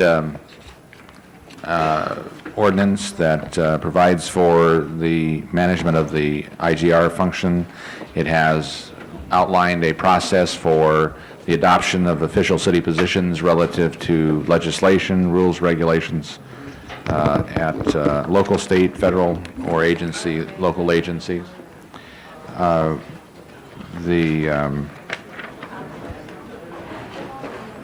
It provides for every year that the mayor will present to the council a legislative program. It provides for, this is basically the sponsorship provision, and the process will be reviewed by the council and returned to the mayor in resolution form if they so deem to include it in the program. If the mayor agrees, then it will become part of the official city position. If not, he can veto, and we can discuss 10 votes, and if it's overridden, the councils will prevail. Otherwise, it will be no position at that point, and we can start over. There's a provision on urgency. If there is a need to act, that the president of the council or myself on his behalf and the mayor can take a position if there's an urgency immediately, that if that is done at the next regularly scheduled meeting of the council, the item would be put on the agenda for the council to either confirm or to deny the action they took, and it will either become official city policy or cease to be. There's a provision that provides that the council will provide the CLA on an annual basis with guidelines to review ongoing or proposed legislation at the state and federal level, rules and regulations at AQMD, et cetera, et cetera. We will review them in the normal process, bring them to the council for action if necessary. If there appears to be a need, if the council adopts that, then it goes on to the mayor and goes through the normal veto process if appropriate. We believe this ordinance, as we believe the former ordinance, to be in conformity with the charter, and basically outlines the key charter section changes, which provides that the mayor is the representative within city policy at the state and local level and on intergovernmental relations. I'm satisfied with the ordinance and would suggest we move ahead with it. Mr. Hernandez, you call this special? Yes, I did, Mr. President. I'm sure Mr. Holden will probably have something to say about it. Following through on Mr. Holden's ability to look at his colleagues on some issues, I noted that Mr. Holden voted no on this issue in committee, and I wanted to hear his perspective. I have some major concerns about this, and because I clearly understand the charter to say that the council sets policy. And in particular, I've had the experience where there might be disagreement with the mayor's office. And I want the CLA to address to us as our representative in Washington, who basically represents us on positions, what would happen if the mayor took a position contrary to the position the council took on a particular piece of legislation in Washington? First off, let's go through the process of developing city policy. Is the council takes an action and resolution. Narrowing this just to state and federal legislation under the charter, the city council takes a position on a particular piece of legislation by resolution. That resolution is forwarded to the mayor. The mayor has the opportunity to veto. If the mayor does not veto, It becomes the city policy on that piece of legislation. If the mayor does veto and the council overrides the veto, it is city policy. Otherwise, it ceases to be city policy. So if you have a particular bill that is, let's say, Senate Bill 10,000, and the city has taken a position in opposition to it, the section of the ordinance indicates that no person or department affiliated with the City of Los Angeles may represent that the City of Los Angeles supports, opposes, seeks, wishes to amend, or has any position regarding any legislations, rules, regulations, or policy unless that such position has been adopted as an official position of the City of Los Angeles. The mayor, council members, CLAs, department heads, etc., would be precluded from saying that this was the city's position. Each elected official, and the council as a whole, has the ability to say it is their position that this is a bad bill.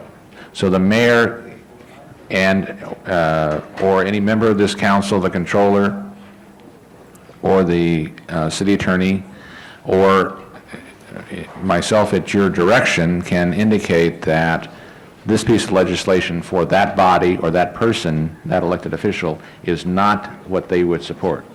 But none of the above can say that it is a city position unless it's gone through this process. And that's the distinction. It is clearly the distinction that exists today. For example, there have been cases in which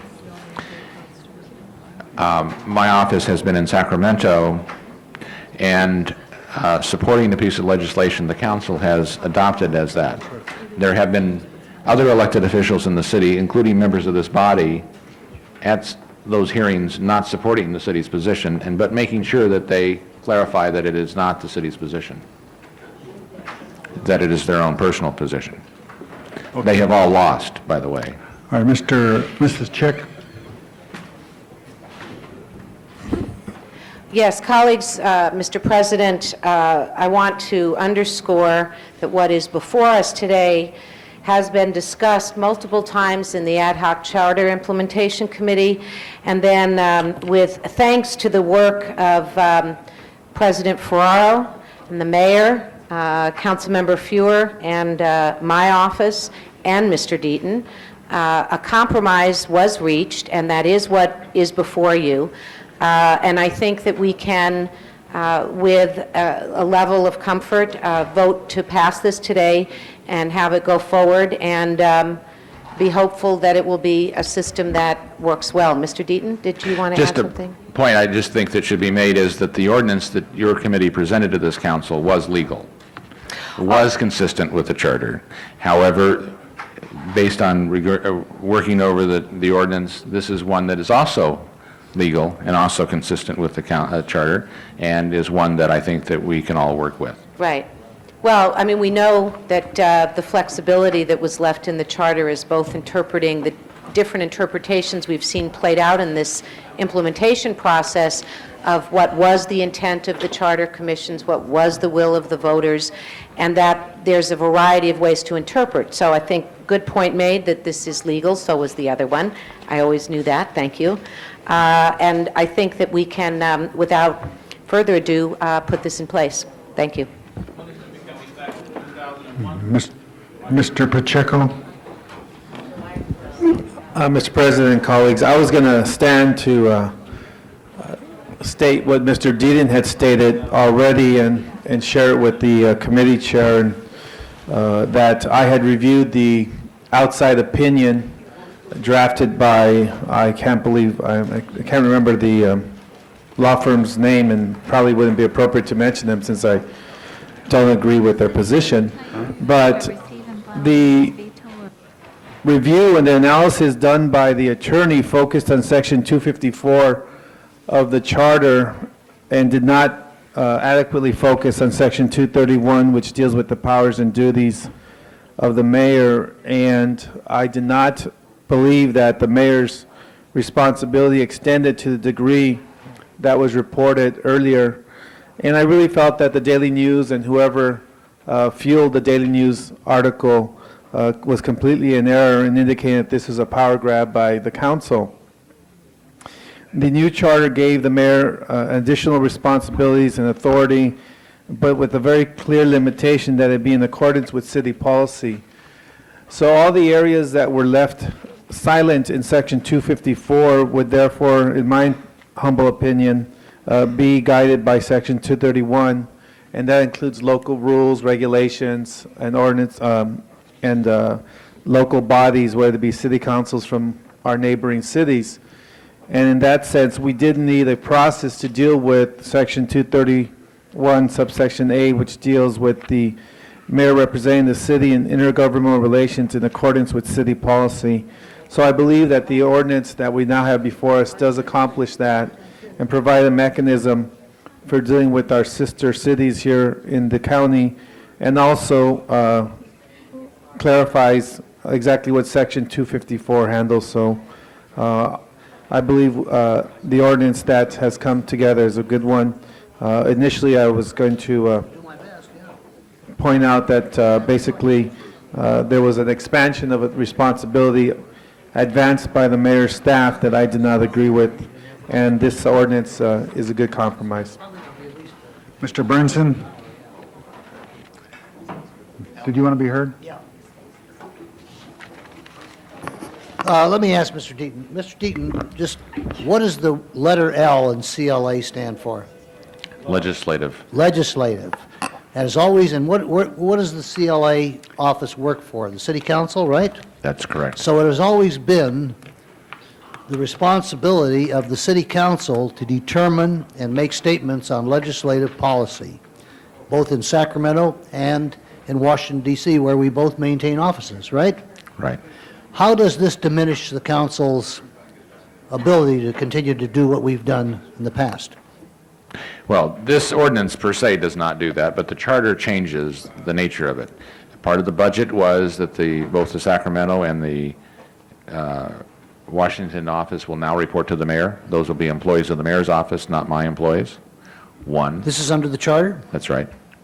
Two, that as opposed to prior to this charter being implemented, that the positions on state and federal legislation and the city attorney has opined rules, regulations, et cetera, of outside agencies, that the council can take an action currently, but after the new charter, if the mayor vetoes that or doesn't. I heard enough. I'm going to just tell you, okay?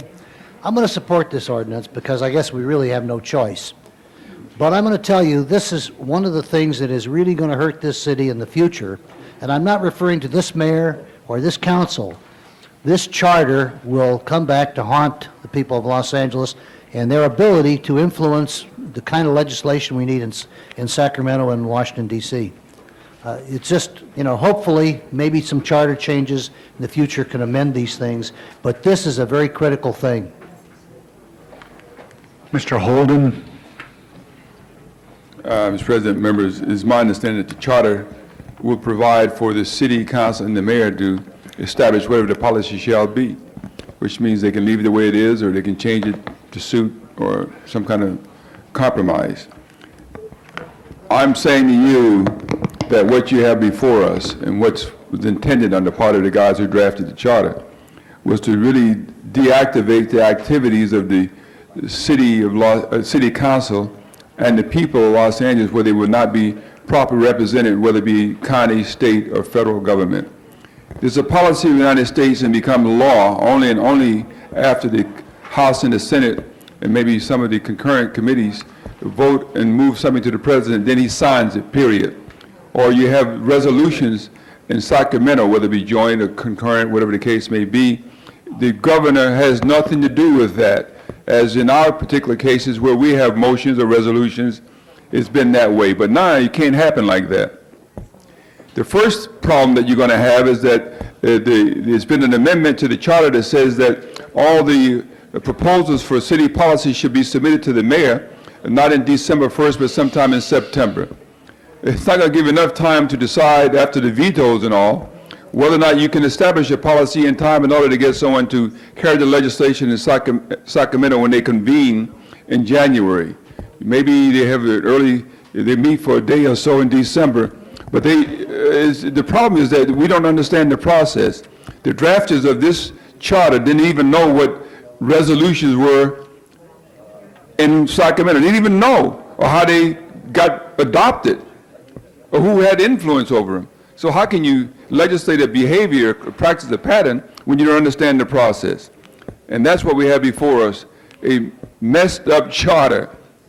But we have some flexibility. The flexibility is that we can leave it as is until such time that we can say to Mayor, you have some input on it. And he does. He was just in Sacramento last week, lobbying. He's had the ability to lobby at any time he chooses to do so. He has not done it. I can tell you that when we burden him down with all these motions, let him deal with that. I'm telling you, it's the wrong thing to do. We are being supportive of the mayor, giving him an opportunity to take care of more important things, more important matters, as we struggle Tuesday, Wednesday, and Friday with some of these motions. I would suggest that as an alternative, we could send a motion to his office to send it back to us, yea or nay, so we won't be held up. These motions are amended. These legislation is amended in Sacramento on a day-to-day basis, moment-to-moment notice. How are you going to deal with that? You can't deal with it. Mr. Holden, so what thank we're you. doing today is rather stupid. Mr. Holden, thank you, and I want to point out that last week, the mayor and I and Mr. Deaton lobbied many members of the state legislature, so he does lobby occasionally. So, all right, prepare the roll on item number 51. Prepare the roll and tabulate the vote. 10 ayes, 3 noes. That is approved. Okay, huh? The ordinance goes over 1 week. Members of the council, the veto message that has been rejected, been failed to override twice now. Mr. Burnson moves to receive and file. If there's no objections, that will be the order. Next item is the budget, item 30. Mr. One more item and then 30. 22? Well, we can do No. 22. 22's quick. 22, the city attorney has some minor corrections. Yes, you had an ordinance before you that had a couple of errors. 2 footnotes were omitted, and they've been added, and so you have the revised draft before you. The revised ordinance would just make the 2 corrections. That's on Okay. number Is 22. there any discussion on that? Okay, well, then we have a ordinance as amended. Correct. All right, prepare the roll. Tabulate the vote. 13 ayes. That is approved. Mr. Walker, we got to take the budget and then we'll take you next. Okay? All right, we have the item number 30 is the budget. Yeah, hold on just 1 second. Where is the motion, please? All right, just wait a second. All right. It's the 19, actually. Mr. President. Not the 19, it's the Mr. President. 2001. There's a motion being distributed. Just do one more item. They're still distributing a motion. Item 36, we have Mr. Walker. David Walker's been very patient, and I apologize for not getting to you sooner, Mr. Walker. But you want to talk on 36? Well, You're for the proposal? yes. Okay.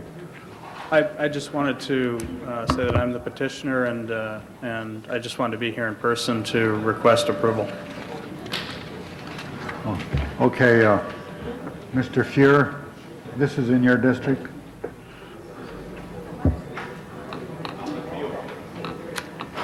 No, wait, item 36.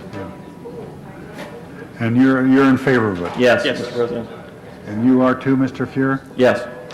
Okay. Prepare the roll on 36. Tabulate the vote. 13 ayes. That is approved. Mr. Walker, again, I apologize for keeping you waiting so long. Thank you very much. But if you hadn't put a card in, we'd have approved it a long time ago. That's the way it goes. These things happen. Thank you. Okay. All right, do we have the motion yet? Yes, Mr. President. On item 30. Item 30. Yes, item 30, which is the technical approval of the budget as the council has acted.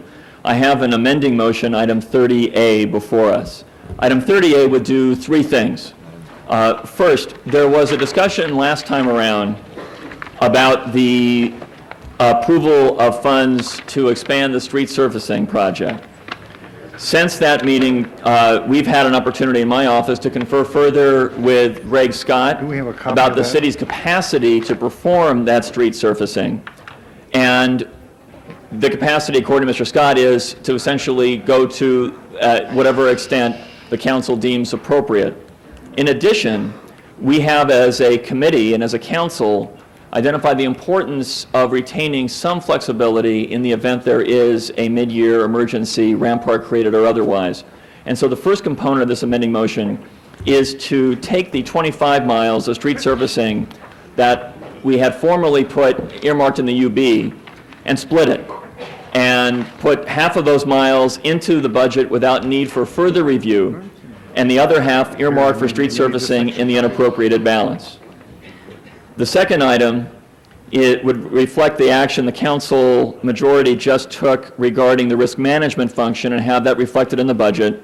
And the third item reflects the action the council took this morning to put the Emergency Preparedness Department in place. I'm not sure what that was, but anyway. So that's what these three components have before us. With respect to the ordinances on risk management and emergency preparedness, I understand that they are first reading today and put over for another week for the actual adoption by the council. But since we're doing the budget today, I'd recommend we take care of these three items now. Okay, Ms. Goldberg? I'd like to divide the question on 30A, please. Take them one at a time. Mr. Hernandez? Mrs. Walters? I was going to move the same thing that Ms. Goldberg did, to divide the question. Okay. So we have 3 votes instead of 1. Okay, then the first would be the 2.7 million? Is that? Streets, yeah. Huh? Yes, it's the splitting of the streets, half in the UB, half in the budget. Okay. Prepare the roll on that. Tabulate the vote. 12 ayes, 1 no. That is approved. Next would be place risk management in the Office of Finance. Prepare the roll. Tabulate the vote. 8 ayes, 5 noes. That is approved. Now the other one is the Emergency Preparedness Department. Prepare the roll on that.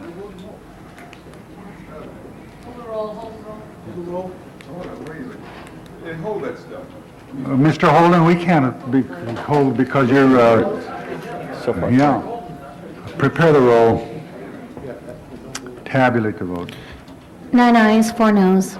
That is approved. Okay. Then we have 30 as amended. Huh? Then we have 30 as amended. All right, we have 30 as amended. Prepare the roll. Tabulate the vote. 8 ayes, 5 noes. That is approved. Forthwith. Forthwith on that. All right, excuse Mr. Padilla. Next item. Item number 22. We did that. Oh, I'm sorry, item number 24, called special. Ms. Goldberg, you called 24. Yes, I'd like to know what the changes represent in this ordinance from the current practice.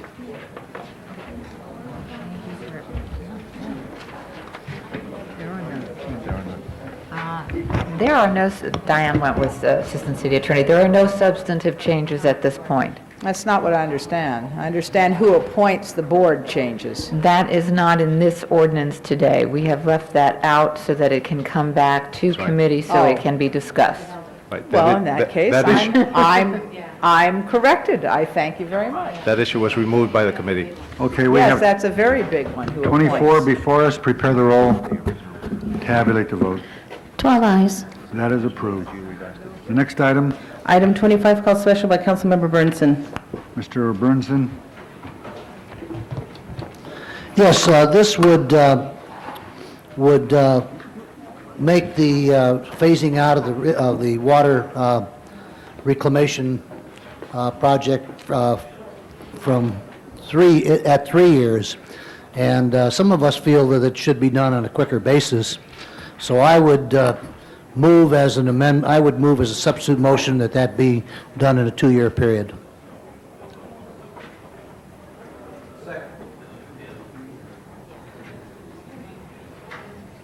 Okay, Ms. Misakowski. Thank you. I'm not sure where Mr. Fuhrer is, but this is, the 3-year issue is what we did approve in the budget as part of the resolution that we just attached. And again, in terms of consistency for going through those issues, and that this was the vote where the council had said it shall be 3 years. This is just the ordinance to implement it. I think we should sustain that. Mr. Deaton, did you have any comments? Well, you just passed a budget last item that included $3.5 million by phasing this over 3 years. And appropriately, if you didn't do this, you should have, it seems like it would have been appropriate that you would have cut something, because without the $3.5 million, you're $3.5 million short in the budget. So, okay. All right, Mr. Hernandez? Yeah, Thank you, Mr. now that you Suarez. understand, Mr. Brinson, are you withdrawing your motion? Okay, good. Thank you. Thank you. Okay, we have 25 before us. Prepare the roll. He withdraw his motion. Prepare the roll and tabulate the vote. 11 ayes, 1 no. That is approved. Next item. Mr. President, on the budget resolution, there were 3 ordinances that were also included. Does council wish to take a separate vote on those? Yeah. Prepare the roll on those ordinances. On the budget. Maria, what are they? There are the Housing Trust Fund and Sharon? forfeit assets. Sharon? There's 2 ordinances that are attached to the budget resolution. One is to create the Housing Trust Fund. The other ordinances are to create separate accounts for the Forfeited Assets Trust Fund. And those are required after an audit by DOJ. All right, prepare the roll. Tabulate the vote.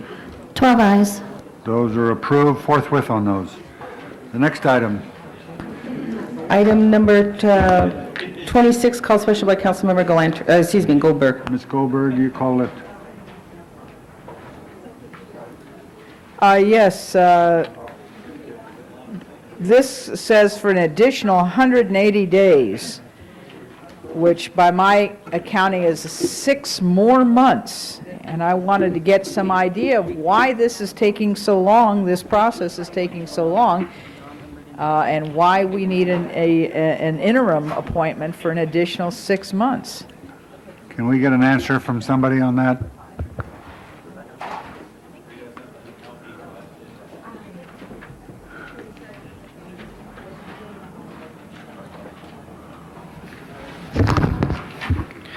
Good morning. Give your name, please. Ray Allen, Personnel Department. I can't speak to the reason for the 180-day extension. I can tell you there was an initial search, there was a review of the candidates, a decision was made that there needed to be a broader net cast.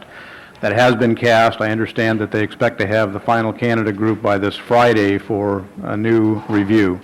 I don't know what the timeline is beyond that. I'd like to move to amend this to 90 days as an extension, and then if we need another one, they can't finish it in 3 months. If they're that far along, we can come back and do that. Is that any problem, Ray? Not to my knowledge. Okay, if there's no objections, we'll amend it to 90 days and prepare the roll. Tabulate the vote. 12 ayes. That is approved. Next item. Item number 29, called special by Councilmember Holden. No, 29 was called by Mrs. Goldberg, I believe.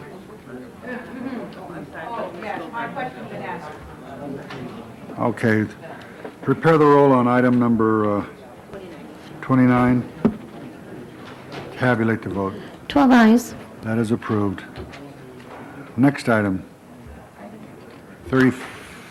35, called special by Councilmember Walters.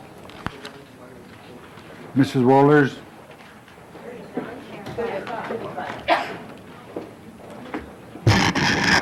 Thank you, Mr. President.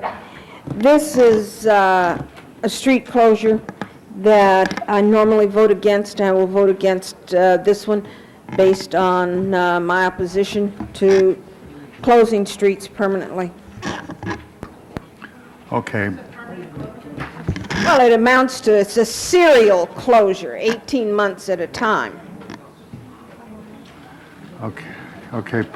Prepare the, Ms. Goldberg? Isn't there a maximum amount of time you can do this? They're here. Well, no, but she's saying this isn't the first time it's happened, so if we keep doing it, isn't there, I thought there was in state law a maximum amount of time you could do this. Oh, so you can do it indefinitely. Where did this one come? Okay, prepare the roll on item 35. Tabulate the vote. 11 ayes, 1 no. That is approved. Next item. Item number 40, called special by Councilmember Chick. I should have been a no vote on that. I got up and said I was going to. I'm recording. Let the record to show that Mrs. Walters voted no. Mrs. Chick? Yes. Colleagues, I just want to draw your attention to this motion, which I crafted as we were in the debate about where to put risk management, and in the absence of hearing arguments that went into more detail and talked about the specific plan for improving risk management, as you know, I couldn't support it. The motion before you says the following. Clearly, we should always be asking in the city of Los Angeles, how can we do things better? And specifically, the subject in the motion today is how we can do fiscal management better. We have benefited greatly from using the many talented residents and business owners and employees in the city of Los Angeles who have talent and expertise in areas that perhaps we always don't inside the city. This motion calls for the forming of a task force to have the council and the mayor working together on this, and to ask for ideas and feedback from fiscal experts in our city and see if we can't benefit from more good ideas. We certainly have more improvement to do. Thank you for your support. Okay, we have item number 40 before us. Prepare the roll. Tabulate the vote. 12 ayes. That is approved. Next item. Item number 43, called special by Councilmember Goldberg. Ms. Goldberg, you call 43 special? Yes, I just wanted to know a little bit more about what Nest is. Is this the one that's across departments, or is this all within the same department? Ma'am, give me a bottle of water.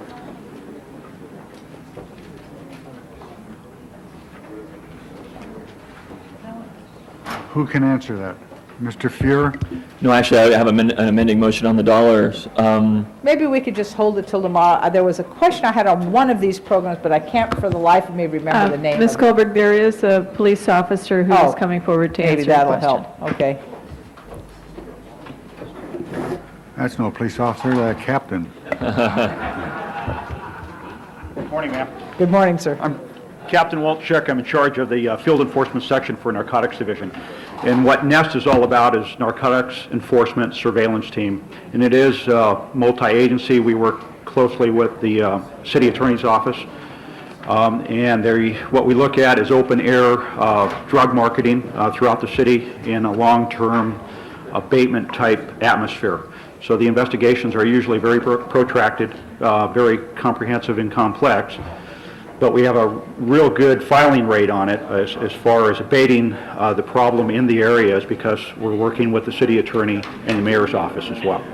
But is it across jurisdictional lines? Is this the one that goes into other parts of LA County? No. Okay. My it's not. question was about that program. Okay. That's all I was trying to find out. I'll ask that question separately then. Okay, Mr. Fuhrer? Mr. President. They have a lot of acronyms. Colleagues, I actually have a technical amending motion to make. I'm told that there's an error, and the Mayor's Office of Criminal Justice Planning recommends the following amendment, which I move now, that the allocation be $450,000 to $234 to the city attorney, and the total appropriation should be $1,369,688.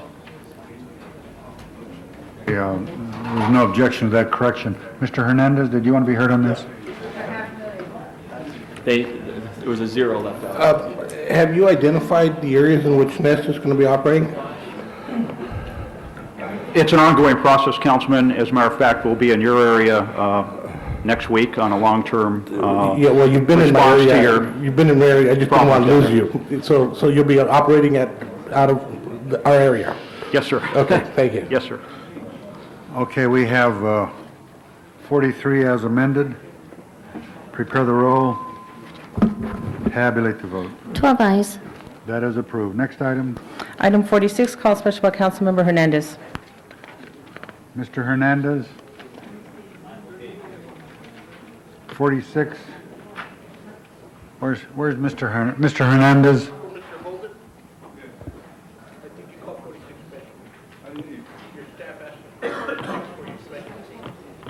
Hey, you want this special, Steve, 46?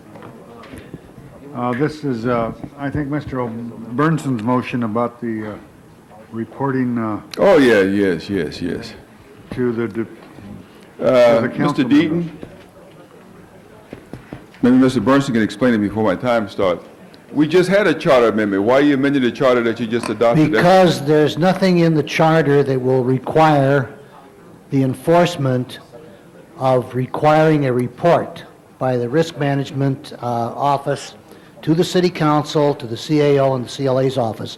And this would place it in the charter, so it will give the ordinance, which I had asked for on the amendment, some teeth. And that's the way to do it. So even though one of the big concerns I had, I was never that concerned about whether the finance office was in the mayor's office or CAO or whatever the case may be, but I was concerned that it be available for public scrutiny to the council and so forth. And this charter amendment will require that.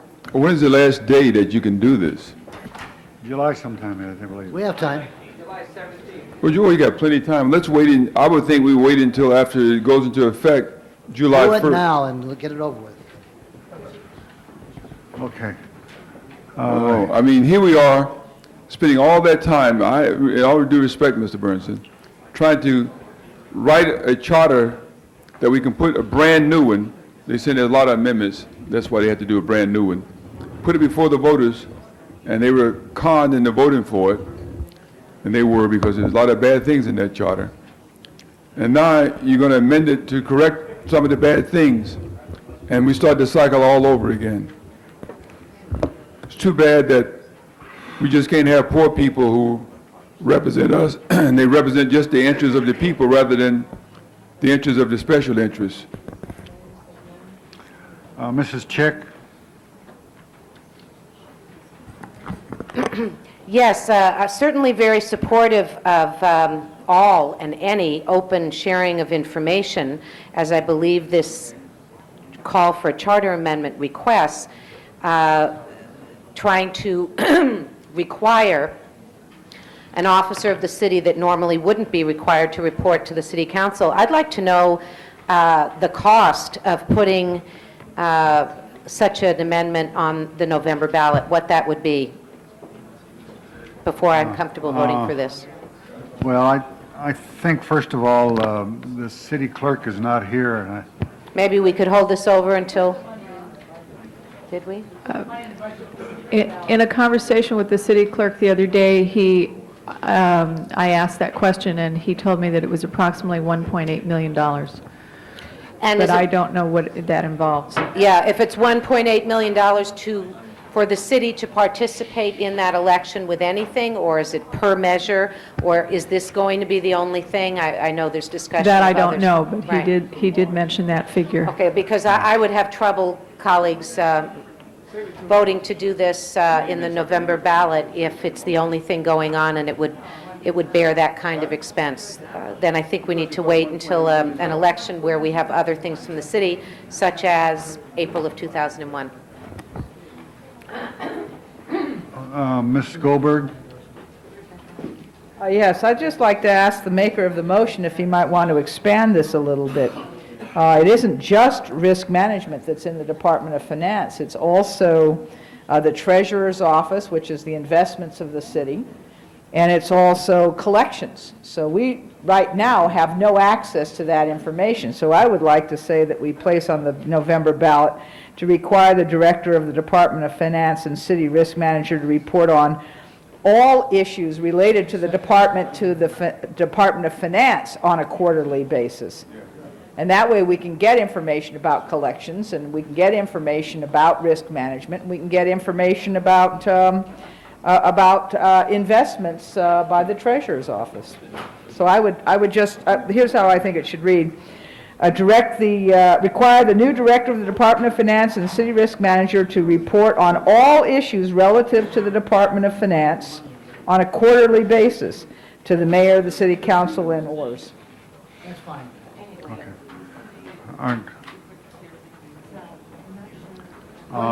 Where's the city clerk? Point of order.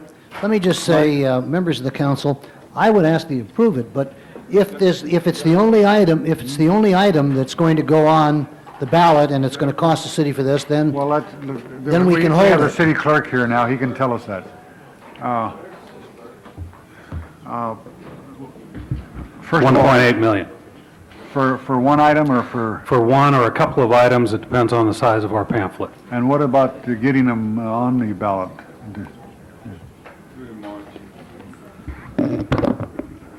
The first action that would be required by the council... I know, but what about, is it going to be full, or is there, can we? No, not the November ballot. Would be July 19th.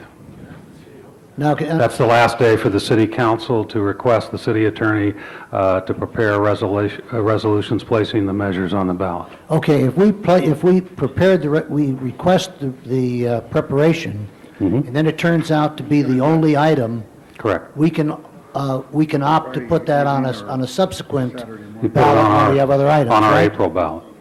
Okay, members of the council, I would like to amend my original motion, incorporating Jackie's amendments to it, that we ask the city attorney to prepare the motion, or prepare the ordinance, or the charter amendment, and to place it on the July ballot, provided... November ballot. Pardon me, November ballot, provided there are additional items that are going.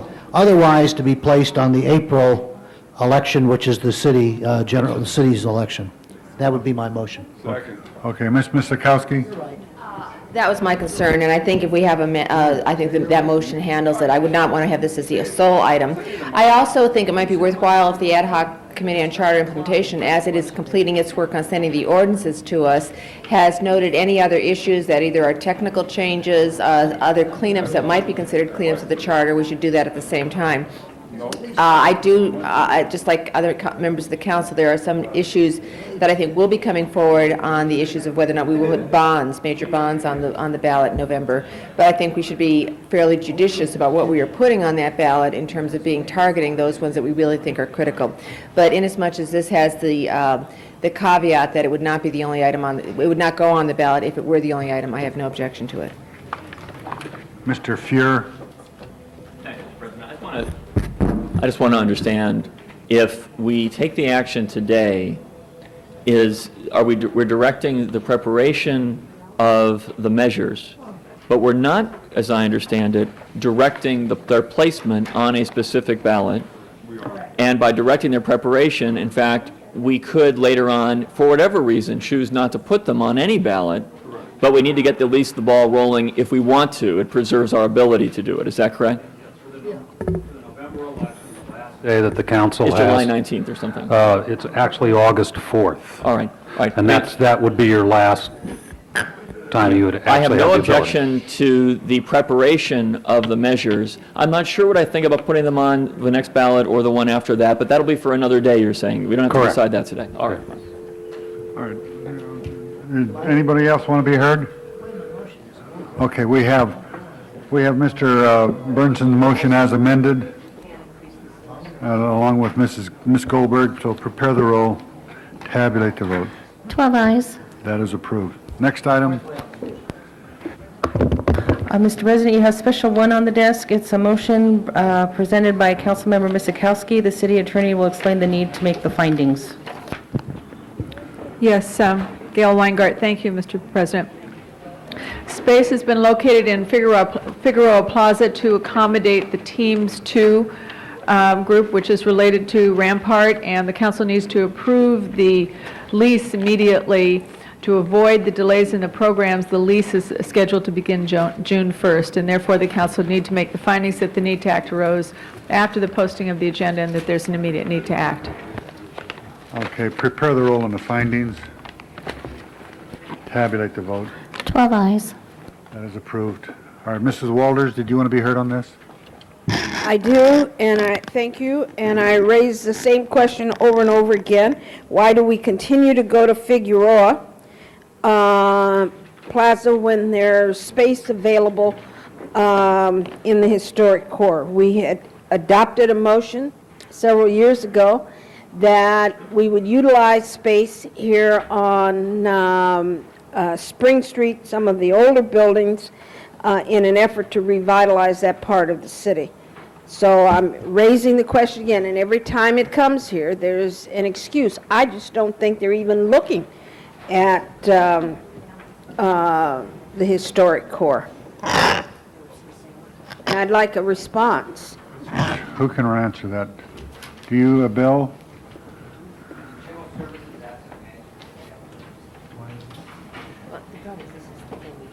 What's that?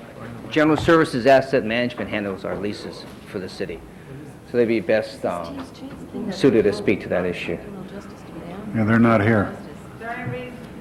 Yes, members of the council, this deals with Teams 2. This is the single most important issue that causes the Department of Justice to be here and talking about a criminal consent decree. This is the issue that long ago was supposed to be in place, up and operating as risk management, telling us where the problem officers are and being able to track them. On May 5th, this city council approved and directed the General Services to execute this lease. What has come up today is this is just the implementation of knowing who the landlord is, finalizing the documents, and moving forward with it. We have already authorized the CLA and CAO to work on this, hire special people, and spend the money. I appreciate the issue on the historic core, but we already made the decision on this one on May 5th. This is just the information we need to accommodate it. And again, I don't think this is one that is appropriate to delay in any manner. We, at all haste, all expediency, for every reason that in our own right, based back on the Christopher Commission saying we should do it, and now with the Department of Justice indicating that it's the number one reason why they are here, I ask that we approve this and move forward. All right. Mr. Hernandez? Who do we already have in that building working in regards to the Rampart?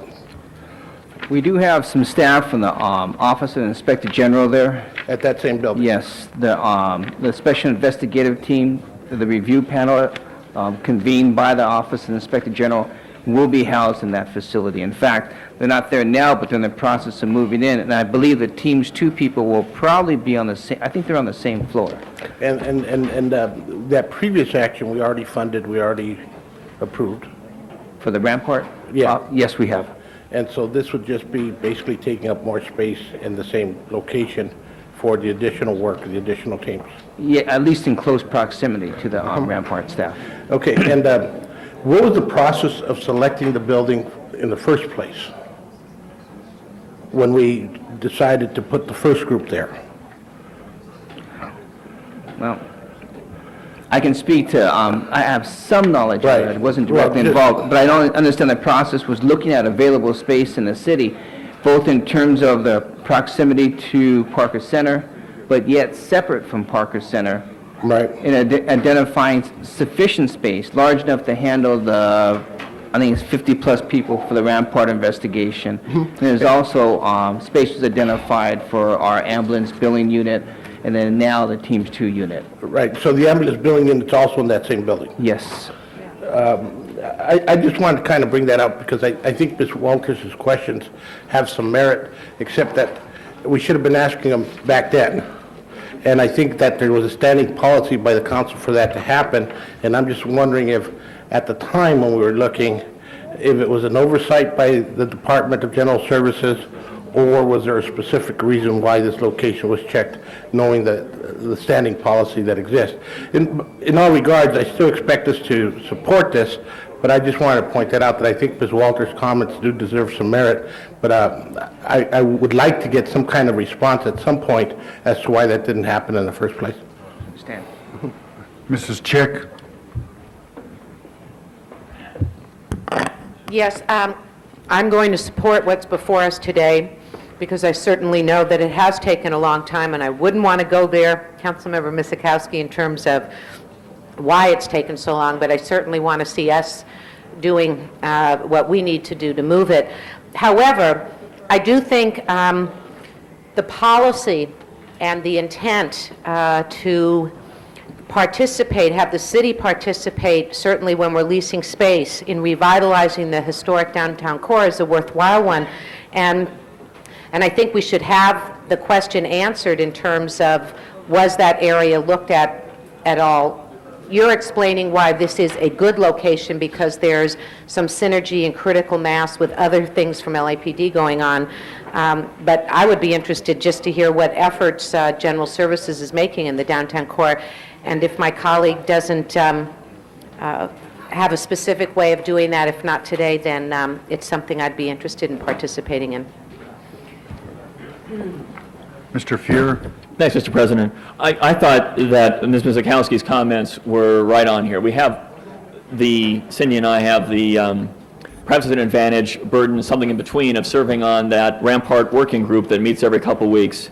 And we are trying to take every step we can in that working group to accelerate the processes of reform that we all need to be putting in place. And as Cindy indicated, of all things to be debating, this is not one of them. The Teams 2 project needs to happen. It needs to happen yesterday, let alone today or tomorrow. And I would urge us not to delay this issue, to vote on it, to take care of it, and to continue to display that we are working with every ounce of energy we have to move this reform process forward. It's important intrinsically. It's important from the standpoint of the Department of Justice. We have to do this today. Ms. Goldberg? Oh, I cannot believe in the amount of ways that we have screwed all this up, that one day delay is that important, but I'm not going to try to stop this, because I don't think that's the issue. But I do find it disturbing that we're going to spend almost $1,500 a month just to rent 10 parking spaces, for example. I mean, I think these are expenses that there are better solutions to. And the space needs to be found. I'm going to vote on this today, because we've already got all these other folks in this building. So if we're going to make this change, we should have made this change a while ago. I agree with you. I was asleep at the switch, I guess, myself, or I didn't even notice these things going through in the other areas. I supported the one for the ambulance billing unit without thinking about where it was. Just what it was all I was worried about, was finally some space for them. So I have to take responsibility for that too. But I do think we have to be very careful that we don't say we have to do X right this minute because of Rampart or anything else, because that's a mentality that gets you into more trouble than you can possibly imagine. Everything we do, we should do because there's a good reason to do it, and for no other reason. And I just wanted to note that note of caution as we get, because, you know, it took a long time for us to get into this mess, and it's going to take us some time to get out of it. And we have to be deliberative about it, so that when we get out of it, we don't get out of it for 5 minutes. We get out of it on a prolonged basis. Walters? Thank you, Mr. President. I am pleased that some of my colleagues are interested in how these spaces are rented and why it wasn't going to Main Street, why space wasn't considered there. And I keep raising this and not getting response other than some rather weak responses that relate to time, or we need it right away and we don't have time to build out the other space, and et cetera, et cetera, et cetera. I would like to ask that General Services come and report to the council in the next week as to why they rented this space and whether or not they considered space on Spring Street or other streets in the historic core, or did they just not consider it and just went straight to Figueroa. I think we do have to remind them of the policy position that council took to rent space on Figueroa. But when we talk about things that need to be done right away in connection with Rampart, I put in a motion to direct the Inspector General or the Commission to make that panel more diverse. And I put that motion in when there were 24 or 26 members on the panel.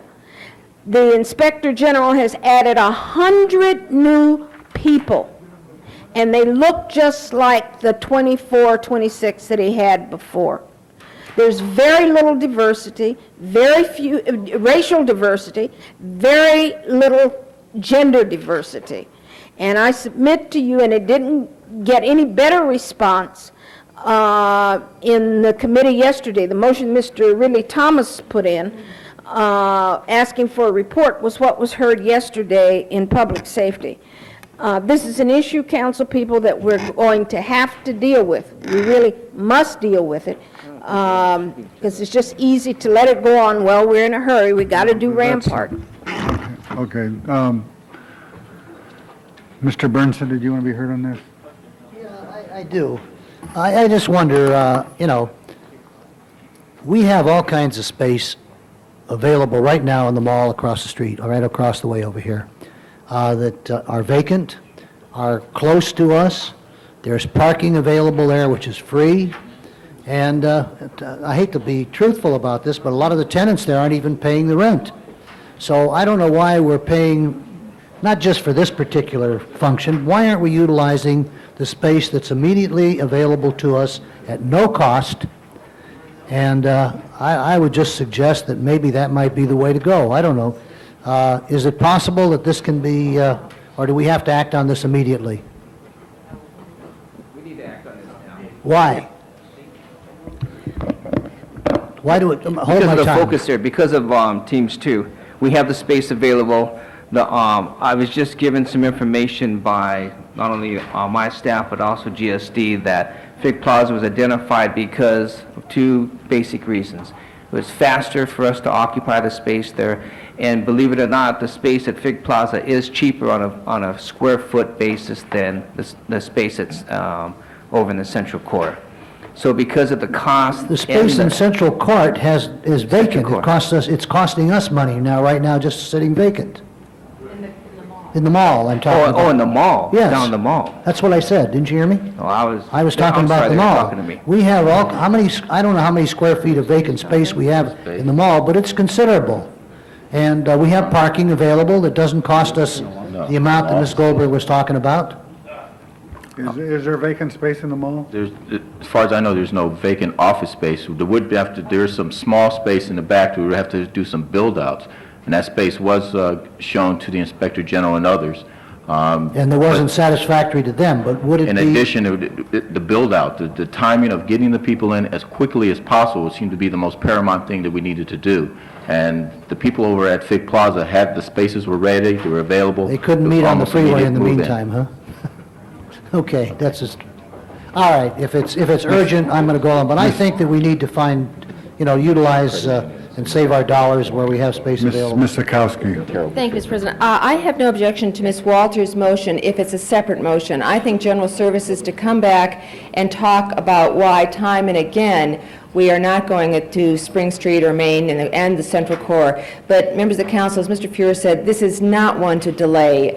This is a commitment that the city itself made over 3 years ago. It got delayed by RFP. There were confusions. I mean, there's any number of reasons or rationalizations as to why it hasn't been done. But whatever those reasons were, they were not good enough, and in fact, rightfully so, not good enough for the Department of Justice, because they put money aside. We committed 2 years ago that we would have this up and running. It is not up and running. This is now on a fast track. It's not in reaction to Rampart. It's in the realization that had this been in place as it was supposed to have been before Rampart, perhaps Rampart wouldn't have happened. So every day is too long a delay because it's already been multi-year delay. So this is something that needs to go forward quickly. I support the motion to have General Services come back on the whole issue of the central core and why we're not leasing the air and why we are not following the policy. But don't hold this one up. Have that policy discussion next week per Ms. Walters' motion.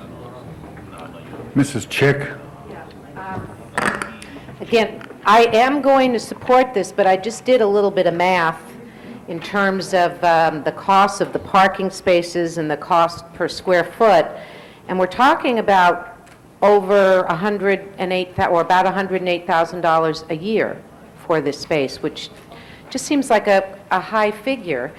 And the frustration here is that I agree that we need to be moving on this, but I guess I push my button again to rise and express frustration and anger and dismay that whatever the reasons, and I don't know how complex they are really in terms of why this wasn't done sooner. You know, the whole idea that we had to wait for a government grant to pay $100 and some odd thousand for the system when we give over $1 billion a year to the department is kind of mind-boggling in and of itself.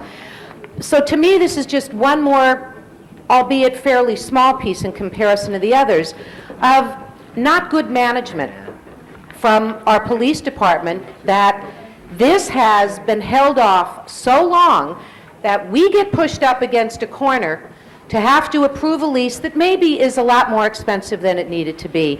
And so I'll end with a question. There's 10 employees that are being discussed here and 5,000 square feet of office space, 10 parking spaces and 5,000 square feet of office space. Is that a normal amount of office space for 10 employees? I'm not good at visualizing square footage.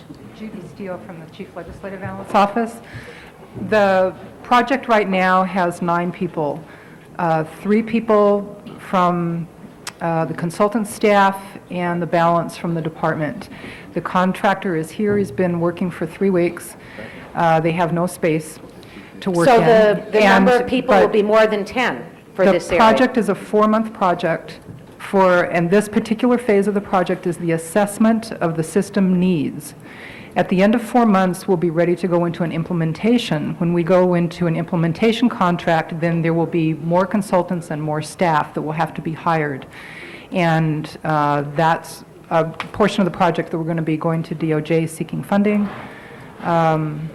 So the cost... But the space will allow the project to grow so that we won't have to be looking for space when we get ready to implement. So we're renting for at least 4 months more space than we need in That's correct. anticipation of the growth, with unknown funding for the size of the project and really unknown That's correct. size of the project at this point. We have an estimate, but, I mean, it's not quite that blind, but we'll know in great detail at the end of 4 months what we need. And how long is this lease Thank for? 1 year? How long is it? At this moment, for a year. For a year. A year starting... Mr. Hernandez.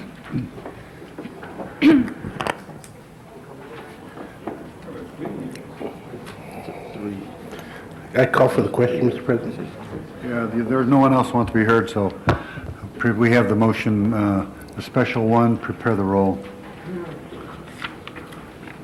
Tabulate the vote. 11 ayes, 1 no. That is approved. Forthwith on that. Next item is special 2. Special 2, motion presented by Councilmember Fuhr. The city attorney will explain the need to make the findings. Yes, thank you. This has to do with Rampart also. On April 3rd, the council, with the mayor's concurrence, transferred a little bit over $1.3 million to accounts to fund resources for the commission and the inspector general, including lease expense and contractual whatever. And this motion is to transfer $201,000, and that needs to be done immediately for the end of the year purchasing deadlines and to keep the inspector general's review process on track. Okay. So moved, Mr. President. Okay, we have to vote on the findings first, prepare the roll, tabulate the vote. 12 ayes. That is approved. Now we have the matter before us. Mr. Fuhr has moved, prepare the roll, tabulate the vote. 12 eyes. That is approved. Next item. This is the time for comments from the public on non-agenda items. Forthwith on that. Forthwith on that item. Mr. President, could I move for reconsideration of item 54, please?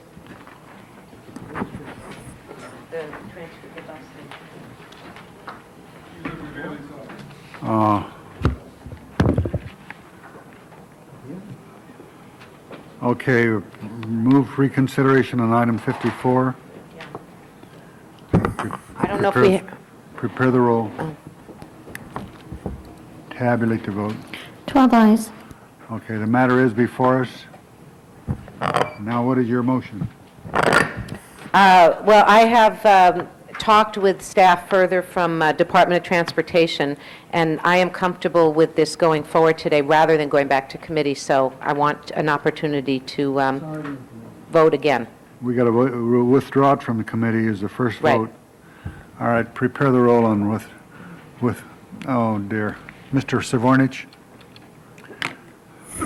With all due respect, this item has been not before the committee, and it takes 10 votes to withdraw today, not 8. Tomorrow it would take 8. Today it's 10. Because it hasn't been in committee for more than 2 weeks, according to council rules. Then let's hear it from the city attorney. It's been in there for 2 weeks. I asked the clerk yesterday, and the clerk told me that it had been out for 2 weeks. Today, however, I pulled up the agenda, the council file, and it says that it went in February 9th. And if you look at... May 9th. And today, I'm sorry, May 9th. And today would be the 14th day. Today would be and if you look at Rule 54, it says that the motion to withdraw may be adopted by a majority vote after 2 weeks from the time the matter was originally referred to committee. So I would have to rule, it would be my opinion that the 10 votes is today and the 8 votes would be tomorrow. We'll continue one day, Mr. President. Motion to continue one day. Seeing none, that will be the order. Okay, now public comment, we have Candido Mars. Candido, is he still here? Okay, anybody want to be heard on public comment? Seeing none, the public comment period is closed. We do have an executive session item, so we'll go into an executive session, and all those not involved with the executive session, please leave the council chamber. In the meantime, let's clear the desk. Motions for posting and referral. Unanimous vote. Have excuses on the desk. Councilmember Hernandez requests to be excused Friday, May 26th, personal business. This needs a motion. Mr. Pacheco's unanimous vote. Councilmember Walters requests to be excused August 15th, 16th, and 18th. Personal business meets council policy. Unanimous vote. Mr. President, may I? On 37, 41, 48, and 43, EQ items forthwith, please. Forthwith on those items. 37, 41, 48, 53. Thank you. Okay, next item. Councilmember Wax requests to be excused May 31st. Personal business meets council policy. Unanimous vote. Councilmember Galanter requests to be excused. City business, June 7th, meets council policy. Unanimous vote. That clears the desk. Clears the desk. Is it critical that we hear these executive items? Yeah. Won't take long, I don't think. Yeah, I know.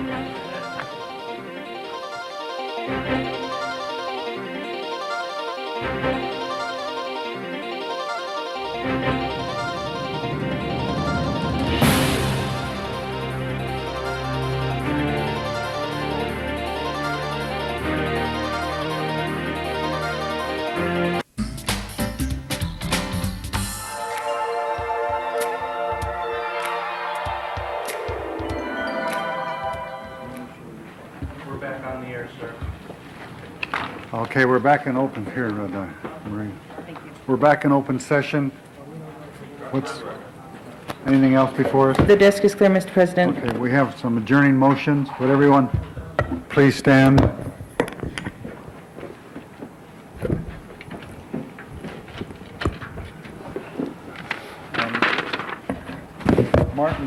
Martin A. Fisher, who passed away, he's the brother of Eve Fisher, who's on the Human Relations Commission, survived by 3 children, mother, brother, and a sister. And I'd ask we adjourn in his memory. I'd like to ask All members. both of these, please. Mr. Holden? Mr. President, members, we ask that we adjourn in memory of Ms. Marilyn Chamberlain. She's a longtime resident of the 10th District and community activist. She founded and directed the Maryland Manor, a residential facility for persons living with AIDS. She passed in her sleep after a lengthy illness, and she left many relatives and friends. Also, Mr. President, we ask that we adjourn in memory of Adris P. Marcos. He was a resident of Upland, although related to people in my district, for 13 years. He was a member of the senior management team for Boeing Aircraft in Long Beach for 15 years. He was only a young man, 51 years old. The services will be Saturday, May 27th, at the Wind of the Spirit Worship in Riverside. Leaves his wife, Sania, 2 sons, 1 daughter, his father, brother, mother, and mother-in-law. Maybe Mr. Savornich will want to join in that. Councilman Ridley Thomas. Mr. President, members of the council, may I ask that you join me in adjourning in memory of Mother Herla Jones, longtime resident of the city of Los Angeles, member of the Trinity Baptist Church for literally a half century. She is the grandmother of one of the stalwart attorneys in legal aid, Troy Smith, and she will be missed by a host of family and friends. If I could join you on that. Additionally, Mr. President, members of the council, we heard of the tragic death of Malik Sealy, who was formerly with the LA Clippers.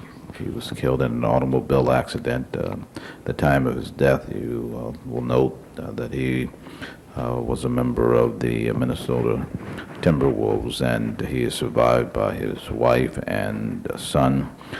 One of the residents of Los Angeles, who is very close to his family, called and asked that we adjourn in Malik's memory. Mr. Brinson. I just want to announce that the Planning Land Use Management Committee will meet in 5 minutes after the adjournment. Mr. Holden. The gentleman who was the owner of the Herbalife, who's Thank helped you, a lot Tim. of people with their weight and health problems. In fact, he just had a matter before council, I think, last year, the early part of this year, dealing with a development project, and he just passed away in sleep, so I'm told, and we will adjourn in his memory as well.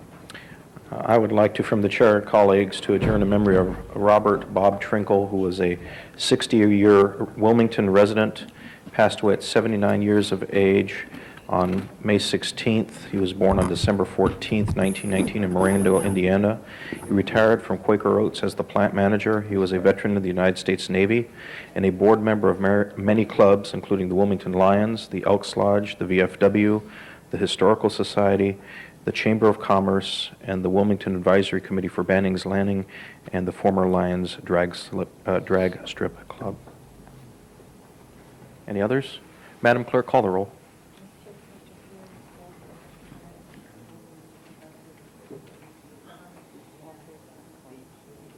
Being no further business, the council is adjourned. Have a good day.